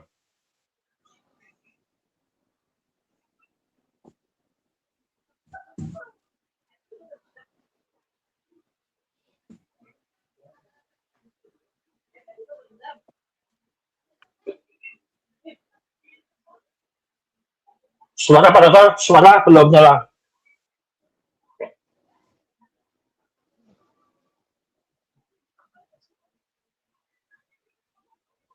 Sekarang Ya, suara aman. nyala. Oh. Aman. Pertama, saya belum lebaran dengan semuanya, terutama Gus Abbas ya. Mohon maaf lahir dan batin. Pasti salahnya juga banyak gitu ya. Dengan juga subscribernya Mas Charlie juga mohon maaf lahir dan batin. Kembali ke topik dulu, saya pernah bilang siapa saja yang haram mencalonkan diri di PBNU, ya saya tetap di situ. Kalau mencalonkan saja haram, jadi panitia juga haram. Karena kalau sudah mencalonkan diri haram, jadi panitia itu jadi kanal kepentingan dia nanti untuk apa. Jadi Kalau mungkin bahasa fikihnya itu udah harus mandi besar ya, mensucikan diri gitu. Biarkan yang bersih itu menjalankan. Karena apa? Titik krusialnya NU itu bukan berperan besar ikut mengawal Indonesia menjadi negara maju 2045. Kalau kira-kira 10-11 tahun terakhir itu terjadi perlambatan. Ya.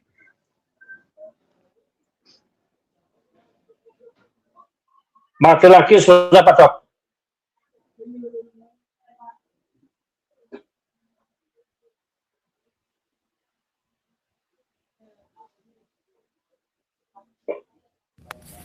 Tes. Udah? Ya, aman. Aman. Jadi ini ada krusialnya adalah Indonesia itu diharapkan jadi Indonesia maju dulu ya. Sebetulnya bahasanya bukan Indonesia maju. Indonesia negara keempat terbesar ekonominya. Tidak dibilang maju. Kalau ekonominya besar dan tidak maju berarti itu apa ya? Produk-produk nilai tambahnya itu kecil. Artinya apa? Saat itu kemiskinan belum terhapus. Nah, tantangan buat NU, selain ekonominya besar, itu juga bangsanya maju. Kalau dulu generasinya Mbah Hasim itu mengantarkan kemerdekaan Indonesia, harusnya generasinya Yahya Stakuf ini mengantarkan ke Indonesia maju. Tapi kan akhir-akhir ini kan kayak macet, jalan di tempat, ribut sendiri. Contoh bikin akademi kepemimpinan NU. Lah pemimpinnya aja berantem, apanya yang perlu dicontoh gitu. Nggak cocok gitu. Buru-buru mimpin bangsa, mimpin NU aja berantem gitu. Nggak masuk. Jadi seperti yang saya bilang dulu, kalau haram nyalon ya haram jadi panitia. Biarkan yang masih suci, nggak punya kepentingan itu, yang cintanya ke NU minimal 23,99 karat itu yang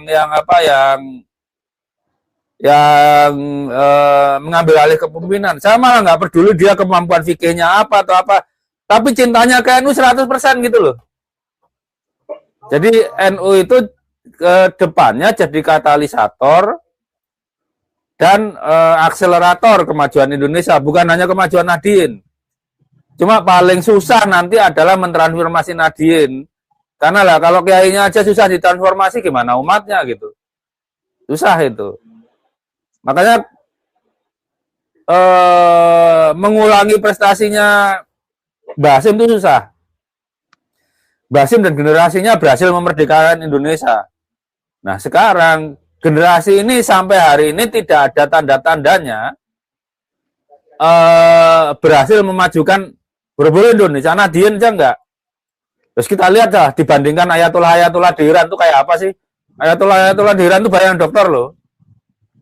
Begitu tes IQ rakyat Iran nomor 4 di dunia. Kita jauh banget di bawahnya gitu. Padahal nama Nahdlatul Ulama itu di Indonesia. Kebangkitan ilmuwan loh itu di Indonesia. Iran tuh nggak punya namanya organisasi Nahdlatul Ulama, itu nggak ada malah. Tapi dia struktur keulamaan sana kan kayak stratifikasinya sangat jelas, kemampuannya sangat jelas gitu ya. Itu saja saya rasa. Jadi kalau saya masih tetap dengan fatwa saya, yang kemarin ribut tahu diri jangan nyalon, apalagi jadi panitia. Itu saya nambah dengan membersihkan dengan sapu kotor itu namanya. Jadi kalau kepemimpinannya gagal, ya jangan memimpin lagi. Lebih baik tirakat dulu, semedi dulu, mensucikan diri, nanti naik lagi nggak apa-apa. Tapi sementara ini ya, kalau beruang itu berbernasi dulu lah, gitu. Saya rasa itu saya nggak bisa panjang-panjang karena bukan nggak biasa khotbah, jadi nggak bisa panjang-panjang. Itu aja. Kalau kemarin yang berantem, jangan nyalon dulu lah. NU itu nggak kekurangan kader, buahnya amat kadernya kok. Juga kadernya jangan dibatasi, misalnya anak kiai itu ya, itu nanti tuduhan orang bener, NU itu adalah ormas yang feodal gitu, nggak keturutan jadi raja, akhirnya keturutan bikin dinasti sendiri itu Bu NU. Lah Ya golongan seperti saya yang penganut Syiahnya Imam Hasan Al-Haytham yang terus menghantam terus-terusan nanti. Itu aja. Monggo. Baik, J. Baik, untuk pertanyaan terakhir ya, untuk Kiai Abbas, apakah mempercepat Muktamar NU ini, Pak Kiai, bisa menjadi solusi untuk mengembalikan kembali marwah organisasi atau akan menciptakan resiko untuk membuka konflik-konflik baru yang lebih besar di internal, atau mungkin seperti apa, Pak Kiai? Ya, kalau menurut saya ini sebetulnya itu semua tergantung daripada personality dan pelaku-pelaku daripada muktamar, panitianya dan para ulama, para kiai, dan termasuk juga para pengurus dari tingkat pusat sampai tingkat ranting. Itu mau bagaimana itu NU ini? Kalau semua mereka memiliki satu kepekaan dan kekuatan besar untuk merubah Nahdlatul Ulama, ya mungkin bisa gitu. Tapi kalau seandainya yang saya lihat sekarang ini kok ada transaksional, karena memang panitianya saja sudah, menurut saya kurang bisa berharap ya dari panitia. Saya kurang bisa berharap ya dari panitianya, karena panitia itu yang saya lihat itu adalah orang-orang yang kemarin berkonflik dan orang yang bermasalah. Menurut saya bukan sekedar berkonflik, bermasalah. Bagaimana mungkin seumpama mereka yang bermasalah itu kemudian bisa berpikir secara konstruktif atau secara adil, apalagi seumpama secara egaliter organisasi ya. Artinya itu tidak akan bisa, pasti subjektif, dan pasti juga nanti mereka juga akan membuat satu aksi-aksi dan mungkin juga semacam rekayasa bagaimana untuk dalik ya. Makanya muncul itu yang disebut riswah itu. Maka saya untuk yang kalau masalah muktamar dipercepat itu baik atau tidak, itu tergantung bagaimana kita, tergantung bagaimana panitianya, tergantung bagaimana kita mau memalas NU-nya, tergantung bagaimana kiai, tergantung bagaimana pengurus NU. Sebab ini yang memilih juga nanti kan, yang memilih kan tetap kan adanya kan di di tingkat kabupaten, di tingkat daerah dan wilayah itu kan. Itu juga tergantung kita itu. Kalau mereka itu sumpah masih transaksional, masih mempan riswa, masih mempan nanti akan seperti itu, akan tercipta pengurus-pengurus yang tidak qualified, pengurus-pengurus yang bukan menyelesaikan masalah kebangsaan tapi akan membuat masalah kebangsaan. Contohnya masalah ini, contohnya masalah yang kemarin, yang masalah bagaimana penyelesaian tentang masalah penentuan tanggal masalah Syawal, itu kan dari ketika Khalil Nafis itu mengemukakan bahwasanya kita harus berdasarkan itu pemerintah, kalau tidak selain pemerintah tidak boleh kan, diharamkan atau itu kan sempat ada polemik itu di kalangan orang-orang Muhammadiyah yang berbeda dengan kita.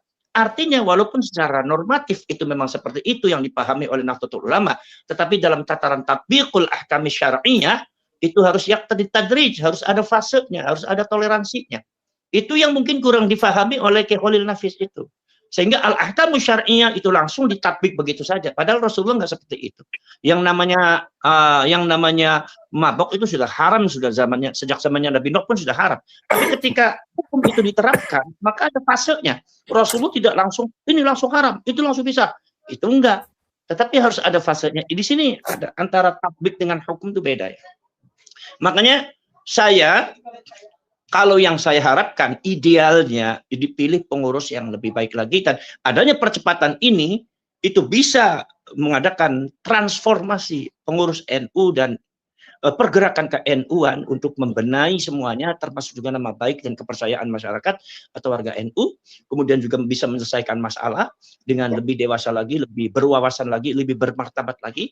Tetapi ketika saya melihat realita yang ada sekarang itu seperti panitianya ya, mohon maaf, saya tidak bicara like or dislike, benci atau tidak benci. Tidak, saya tidak ada masalah. Saya tidak ada masalah dengan Gus Ipul, dengan Pak Muhammad Nuh, dengan dengan yang lainnya. Saya tidak ada masalah. Tetapi ketika sosok beliau itu yang jadi panitia, itu sepertinya itu tidak akan subjektif dan tidak akan konstruktif. Pasti itu transaksional nantinya. Yang saya yakini itu, ya mudah-mudahan itu semua jangan sampai terjadi. Ya, baik Pak Kiai Mat, untuk menanggapi dari sampaikan Pak Kiai Abbas. Ya, memang kalau melihat amarah wa dalalah ya, Amara wa dalalah itu yang disampaikan Yai Abbas itu berdalil ya. Yang disampaikan Dr. Ubaidillah tadi itu berdalil. Yang disampaikan oleh Pak Dr. Sugeng juga berdalil. Tapi kalau saya masih punya harapan. Saya terus terang harapan karena bagaimanapun yang ada saudara-saudara kita itu juga santri dulunya. Jadi memiliki cahaya dari para guru-guru mereka dulu di pesantren. Innallaha yaqbalu taubatal abdi malam yughargir itu saya masih ada harapan bahwa Allah menerima taubatnya hamba sebelum ada di tenggorokan. Kan mereka nyawanya masih belum di tenggorokan itu ya Ubed nih. Ya Abbas.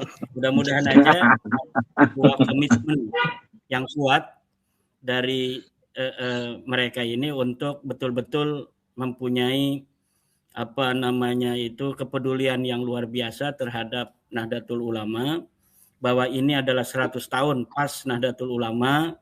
Kita harus tunjukkan kepada para guru-guru kita yang telah tiada, muassis-muassis Nahdlatul Ulama, bahwa Nahdlatul Ulama periode kedua atau abad kedua ini semangatnya akan sama dengan semangat Nahdlatul Ulama ketika didirikan. Keikhlasan yang luar biasa, kecintaan kepada agama, kecintaan terhadap Allah, kecintaan terhadap Rasulullah, kecintaan kepada sahabat Rasulullah, kecintaan kepada ajaran-ajaran ini, keikhlasan, qanaah, siap berjuang, ketulusan, itu yang akan kembali mewarnai Nahdlatul Ulama pasca terpilihnya para pengurus Nahdlatul Ulama di 2026 yang akan datang.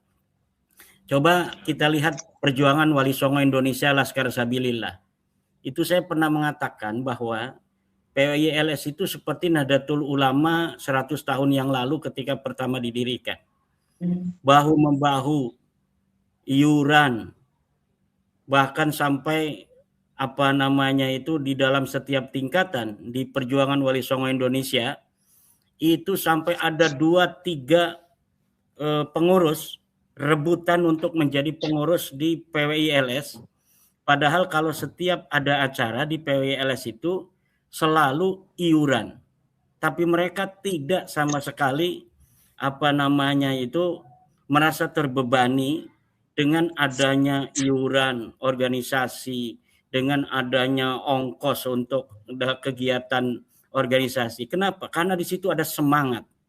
Di situ ada perjuangan yang melambari setiap detak jantung mereka, desahan napas mereka, tatapan mata mereka. Ada harapan ketika melihat perjuangan Wali Songo Indonesia Laskar Sabilillah dalam berjuang melawan arogansi nasab, mengaku turunan Nabi tetapi tidak terbukti, mengaku turunan Arab tapi haplogrupnya G, yang bukan saja dia bukan turunan Nabi tetapi dia adalah bukan orang Arab, dan kemudian pemalsuan makam, khurafat-khurafat yang ada.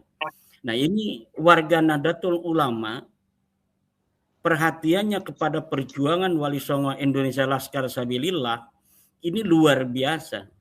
Bahkan kalau kita boleh mengatakan ini lebih dari 90% hari ini warga Nahdlatul Ulama lebih dekat kepada PWI-LS di bawah itu. Karena yang menjadi pengurus PWI-LS kebanyakan juga adalah mereka pengurus-pengurus daripada Nahdlatul Ulama dalam setiap tingkatan. Laskar-laskar Sabilillah yang ada di PWI-LS itu kebanyakan adalah anggota-anggota Banser yang hari ini kurang kegiatan, tidak ada tantangan. Dulu melawan HTI sekarang sudah tidak ada. Coba ketikannya kedengaran itu Dr. Sugeng. Oh iya. Dulu Banser melawan HTI, sekarang HTI sudah bubar. Dulu Banser melawan EPI sudah jadi ormas terlarang. Sekarang tidak ada musuh lagi bagi Banser yang pantas dijadikan musuh ideologis. Tanpa ada musuh ideologi, sebuah organisasi itu tidak akan berjalan. Kenapa NU tahun 1926 itu begitu gandrungi oleh masyarakat Islam ketika itu? Karena ada perlawanan terhadap gerakan Wahabi di Timur Tengah. Kemudian dibawa oleh beberapa lulusan-lulusan dari Timur Tengah ke Indonesia. Ada perlawanan di sana. Organisasi ini adalah bunyanun marsus itu. Kalau berdiri sendiri tidak akan kuat. Tapi ketika yuqatiluna fi sabilihi saffa ka'annahum bunyanun marsus, ini di situ ada kekuatan. Dan Nahdlatul Ulama telah membuktikan bahwa Nahdlatul Ulama mampu untuk menjaga organisasi sampai 100 tahun. Yang belum bisa menunjukkan kemampuannya adalah kita hari ini, terutama pengurus PBNU yang ada di atas. Kalau misalnya Gus Abbas, Dr. Kiai Ubedillah, Dr. Sugeng skeptis terhadap panitia, wajar. Kenapa? Karena mereka yang menjadi biang daripada keadaan yang kita lihat bersama kemarin. Adanya perpecahan, adanya kepentingan-kepentingan personal yang melambari kepentingan organisasi Nahdlatul Ulama dari sisi tambang, dari sisi yang lainnya. Sampai ada pengurus Nahdlatul Ulama yang ditangkap KPK. Dan ini adalah sebuah tamparan bagi kita, kader-kader Nahdlatul Ulama. Perjuangan Wali Songo Indonesia Laskar Sabilillah sampai hari ini tetap konsisten dalam berjuang. Memberikan pencerahan terhadap umat. Memberikan pencerahan bahwa Ba'lawi itu bukan cucu Nabi. Bahwa haplogrupnya itu G, bukan J1 yang keturunan Adnani. Kemudian, siapa yang berani untuk mengucapkan selamat kepada Mujtaba Khomeini? Bukan ketua PBNU, tapi ketua PWI-LS. Gus Abbas Buntet berani untuk mengatakan selamat terhadap Sayyid Mujtaba Ali Khamenei. Ini adalah bentuk ikhwanukum fiddin. Ada ukhuwah yang ingin kita perlihatkan terhadap dunia. Bahwa Indonesia ini muslim terbesar di dunia. Tidak selayaknya bagi umat Islam Indonesia yang merupakan umat Islam terbesar di dunia, kemudian diam saja. Melihat saudara-saudaranya di Iran itu kemudian dibombardir tanpa ada yang mau membela. Walaupun tentu dengan doa kita bersama sampai hari ini, Iran telah menunjukkan bahwa diri mereka sendiri mampu untuk menghadapi tekanan daripada Israel dan dari Amerika. Tetapi selayaknya bagi kita saudara-saudaranya untuk memberikan perhatian, memberikan simpati, memberikan empati terhadap mereka, bahwa kita bersama mereka minimal dalam doa. Coba seluruh umat Islam di Indonesia, terutama kiai-kiai dalam perjuangan Wali Songo Indonesia Laskar Sabilillah, Majma' Fuqaha Jawa, saya mengharapkan untuk senantiasa bersama para santri membaca doa kunut nazilah setiap salat fardu. Dan jangan melupakan mendoakan saudara-saudara kita warga Iran. Jangan lagi melihat ini Syiah, ini Sunni. Emang siapa yang tahu yang benar di hakikat, dalam hakikat itu apakah Sunni, apakah Syiah? Kita hanya beristihad bahwa bagi kita al-firqatun najiyah adalah Ahlussunnah wal Jamaah. Tetapi itu zanni. Tidak ada Al-Qur'annya yang mengatakan bahwa Ahlussunnah wal Jamaah ini adalah kita. Tapi ini istihad kita bahwa Ahlussunnah wal Jamaah yang kita yakini adalah al-firqatun najiyah, firqah yang benar. Yang patut untuk diingat bahwa kita memiliki kesamaan dengan Iran, yaitu beriman pada Allah Subhanahu wa taala, beriman kepada Nabi Muhammad bahwa beliau adalah nabi dari Allah, beriman pada Al-Qur'an bahwa itu kitab Allah, beriman pada malaikatnya, beriman kepada hari akhir, beriman pada qada dan qadar. Ini yang kesamaan kita dengan saudara kita muslim di Iran. Yang berani menyatakan itu perjuangan Wali Songo Indonesia Laskar Sabilillah. Nah, sekarang kita ingin menunggu dari skeptisisme para teman-teman kita, para kiai-kiai di bawah tentang panitia hari ini, maka panitia hari ini harus membuktikan bahwa panitia Muktamar ke-35 yang akan datang ini akan betul-betul memberikan kado terindah untuk hari ulang tahun Nahdlatul Ulama yang ke-100, yaitu memberikan ketua umum dan Rais Am terbaik yang pernah kita punya. Bahkan kalau perlu mengalahkan guru kita bersama Mbah Hasyim Asy'ari. Sangat bangga Mbah Hasyim. Sangat bangga Mbah Wahab. Sangat bangga Mbah Bisri. Sangat bangga Mbah Abdul Halim. Apabila 2026 ini Muktamar ke-35 bisa memberi kado generasi Nahdlatul Ulama, Rais Am yang lebih baik daripada Mbah Hasyim, ketua umum yang lebih baik daripada ketua umum sebelumnya. Dengan cara apa? Satu, tutup segala celah intervensi luar kalangan Nahdlatul Ulama terhadap Muktamar. Jangan sampai ada uang-uang dari para musuh-musuh NU yang memegang satu calon dari para calon yang ada untuk kemudian dia bermain di sana sehingga nanti ketua PBNU kita berada dalam genggaman dan kendali si bohir ini yang bisa memberikan manfaat bagi hawa nafsunya untuk menjual Nahdlatul Ulama.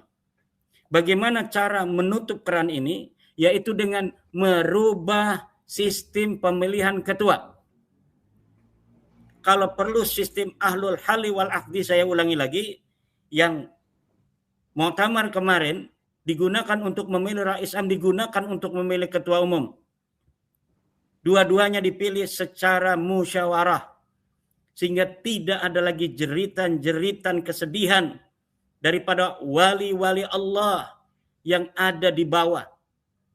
Dari relung-relung hati para nahdiyin di bawah yang menginginkan suri tauladan yang baik bagi pemimpin-pemimpinnya yang ada di atas, ini agar terpenuhi. Ini tanggung jawab panitia. Siapa saja panitianya, walaupun ada skeptisisme dari berbagai kalangan, saya menginginkan kepada panitia hari ini untuk membuktikan bahwa skeptisisme dari berbagai kalangan ini tidak terbukti. Tidak ada kepentingan-kepentingan non-Nahdlatul Ulama yang bisa masuk ke panitia, yang bisa masuk ke calon-calon. Tidak ada kepentingan global yang kabar burung ini ada bahwa mereka ingin intervensi kepada Nahdlatul Ulama. Tidak akan ada. Ini harus dibuktikan oleh panitia. Dan mari kita sama-sama jaga Nahdlatul Ulama. Dan saya sebagai wakil ketua umum dari Perjuangan Wali Songo Indonesia di sini disaksikan oleh Ketua Umum PWILS.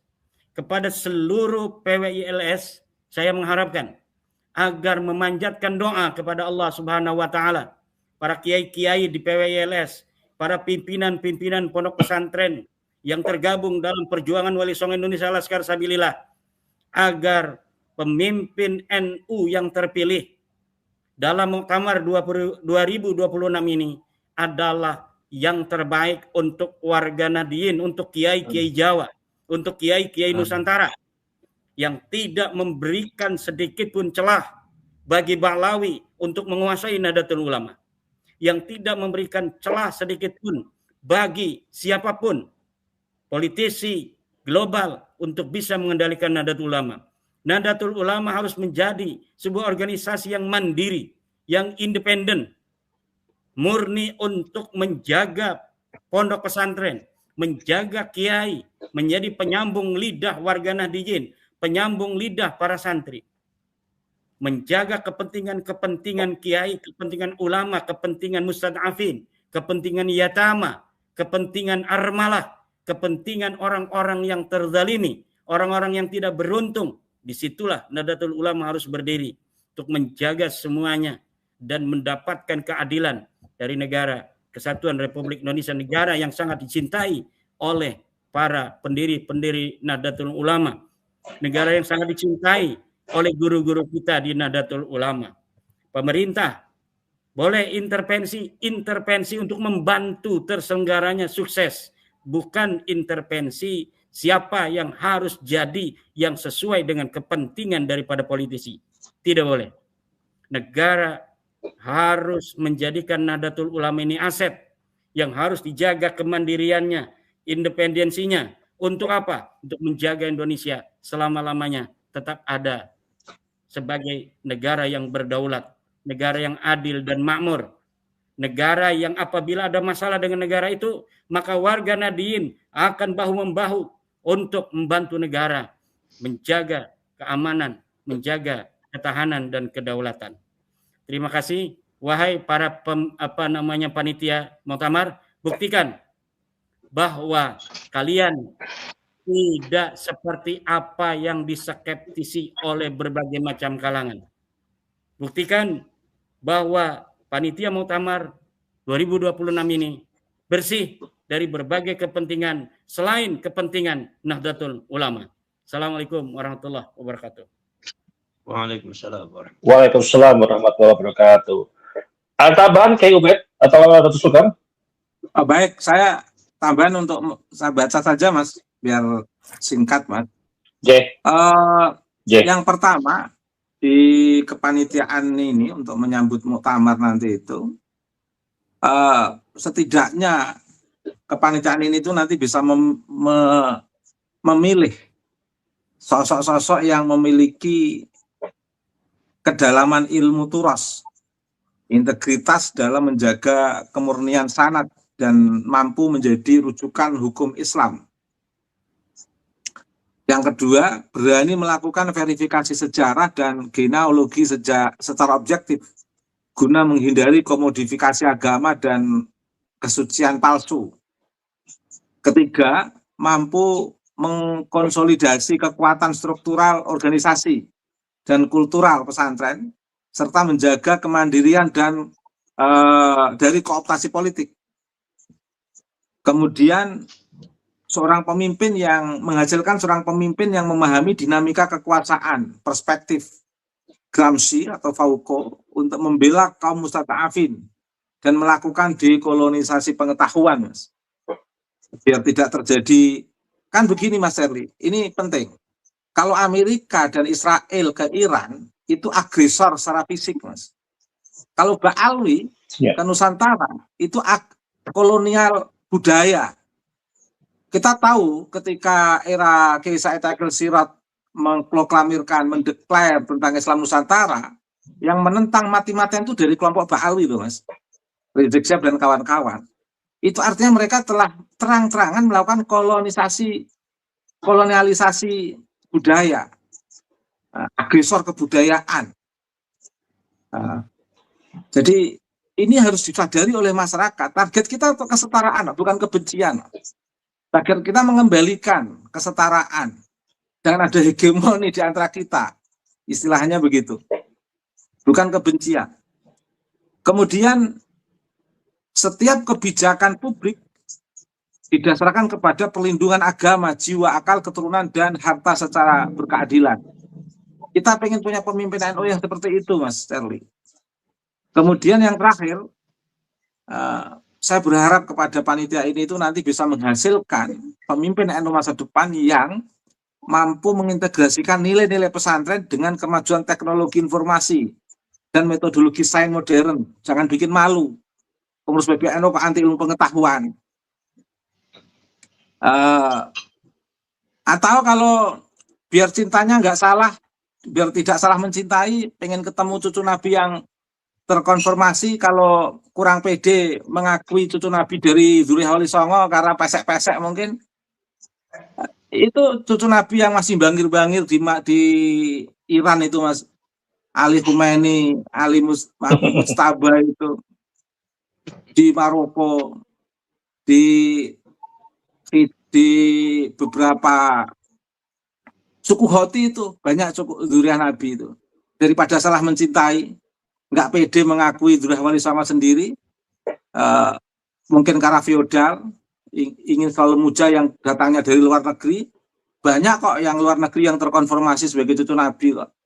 tanpa harus memiliki pedoman daripada apa lebih baik salah mencintai daripada salah membenci misalnya, daripada konsep yang salah seperti itu, daripada salah surah wal istifadhah tanpa titik koordinat tanah kelahiran orang yang dimasukkan dalam sejarah, itu namanya hoak. Jadi klan-klan Ba'alawi itu mendidik para muhibin untuk percaya pada hoak. Saya katakan mendidik percaya pada hoak itu apa? Untuk mempercayai surah wal istifadhah yang datangnya bukan dari kawasan sumber informasi, bukan dari asal informasi. Alhamdulillah Nabi, tapi informasinya harus diambil dari dari Robitoh di Jakarta. Ngambil sumber informasi dari Yaman aja salah kok. Dari Robitoh Jakarta gimana? Dan lain sebagainya. Banyak hal yang memang timpang dari perspektif ilmu pengetahuan kita. Bukan kita lah. Mereka yang betul-betul tidak menerima ilmu pengetahuan dalam konteks kesejarahan ini, dalam sejarah peradaban Islam terkait dengan fenomena Ba'alawi yang sangat ngotot dan tidak malu mengaku-ngaku cucu Nabi, pamer-pamer sertifikat dan lain sebagainya. Ini saya berharap ada titik kesadaran lah, biar tidak ngerusoi peradaban Islam, biar peradaban ini tetap berjalan sesuai dengan koridor sejarah yang jujur. Sejarah yang jujur. Begitu aja Mas Eli, terima kasih. Baik, Dr. Sugeng, ada tambahan, Dr. Sugeng?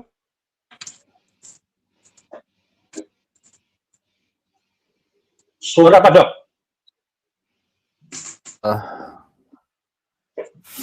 Ya seperti kata Kiai Mat tadi, dasarnya kita sains itu skeptis kok. Orang kalau belum ada buktinya gimana mau dipercaya gitu. Nah ini kan masalahnya panitianya itu terbukti terlibat kerusuhan kemarin, itu yang bikin kita pesimis. Umpama panitianya orang benar-benar baru, Kiai Mat, mungkin malah kita punya harapan tidak terlibat perselisihan kemarin gitu. Kalau sedikit masalah kalau kayak Ubaidillah tentang nasab ini mungkin Kiai, besok-besok dosen-dosen UNU itu bisa mengundang profesor-profesor margatabata bayi dari Iran itu banyak Kiai. Jadi tanggung dapat profesor sekaligus cucu Nabi yang jelas itu. Banyak margatabata bayi Iran keturunan Sayyid Ahmad Rais Tabatabai itu banyak sekali yang jadi profesor. Nggak cuma di Iran, di Jerman, di Inggris, di Amerika itu banyak. Bahkan salah satu kemarin sempat jadi penasehat Presiden Joe Biden. Ya itu menunjukkan kecemerlangan mereka. Cari aja kayak gitu diundang jadi profesor-profesor di NU. Jadi kita dapat ilmunya, dapat cucu Nabi beneran gitu. Bukan cucu Nabi. Lah masa ya bayangin lah. Amerika itu maju kenapa ya coba? Yang datang marganya Einstein, Bohr. Coba lagi. Kita yang datang marganya Asegaf, Al-Habsyi, dan kawan-kawan, gimana majunya? Kan seperti itu. Jadi, itu aja. Jadi, kalau saya sih pesimis, karena membersihkan sesuatu itu harus dengan sapu bersih. Ini muktamar ini tanda-tandanya kita masih pakai sapu kotor. Kalau masalah cucu Nabi ya udah jelas lah, kita tinggal Ba'alawi dan PBNU sekarang apakah masih punya malu karena datanya bisa diakses terbuka. Datanya Sadar Raisi Tabatabai, terus Rosi Tabatabai atau yang lain-lain tuh bisa kita lihat, bisa kita cek, bisa kita hitung. Masa bangsa Indonesia nggak mampu menghitung kan lucu. Jangan sampai se-Indonesia kelasnya sama dengan Rumah Labas so kacau nanti. Itu aja dari saya. Monggo Mas Ali. Ya, baik. Ya baik, sungguh luar biasa pesan-pesan dari Kiai dan Dr. Sugeng hari ini yang bertujuan untuk membuat PBNU itu makin bercahaya, PBNU itu dengan pembaharuan yang memang betul-betul mengedepankan adab dan ilmu, bukan hanya bisnis-bisnis yang memang tidak untuk berpihak kepada kepentingan umat. Dan ini adalah harapan kita semuanya dan juga terhadap panitianya, walaupun skeptis ya minimal sisakan 1% kita masih optimis ya. Tapi sepertinya memang harus diperbaiki seluruhnya. Dan untuk siapapun pemimpin di depannya, baik Islam ataupun ketua PBNU, jangan ada lagi cucu-cucuan yang menduduki jabatan-jabatan struktural di PBNU, gitu ya. Apalagi sampai 9 Habib ya yang masuk ke dalam tingkatan struktural di PBNU. Hanya di era kepemimpinan Gus Yahya yang menempatkan posisi itu. Jadi kalau bisa dihapuskan, dibersihkan, di vacuum cleaner, ya jangan sampai menghegemoni lagi atau memanfaatkan NU. Jadi kembalikan NU itu kepada kiai-kiai Nusantara. Baik, terima kasih Kiai Abbas, Kiai Iman, Kiai Ubed, dan Dr. Sugeng yang sudah menemani teman-teman hari ini untuk lebih fokus dan membahas untuk kepentingan NU di masa yang akan datang. Teman-teman, terima kasih atas waktunya yang sudah berkomentar. Kita kembali lagi di episode berikutnya. Kita ucapkan wassalamualaikum warahmatullahi wabarakatuh. Waalaikumsalam. Pamit Gus Abbas, Kiai Iman. Monggo. Mas Monggo. Fidel. Terima kasih Gus. Kiai Abbas, Kiai Iman, Dr. Sugeng. Waalaikumsalam warahmatullahi wabarakatuh. Monggo. Assalamualaikum.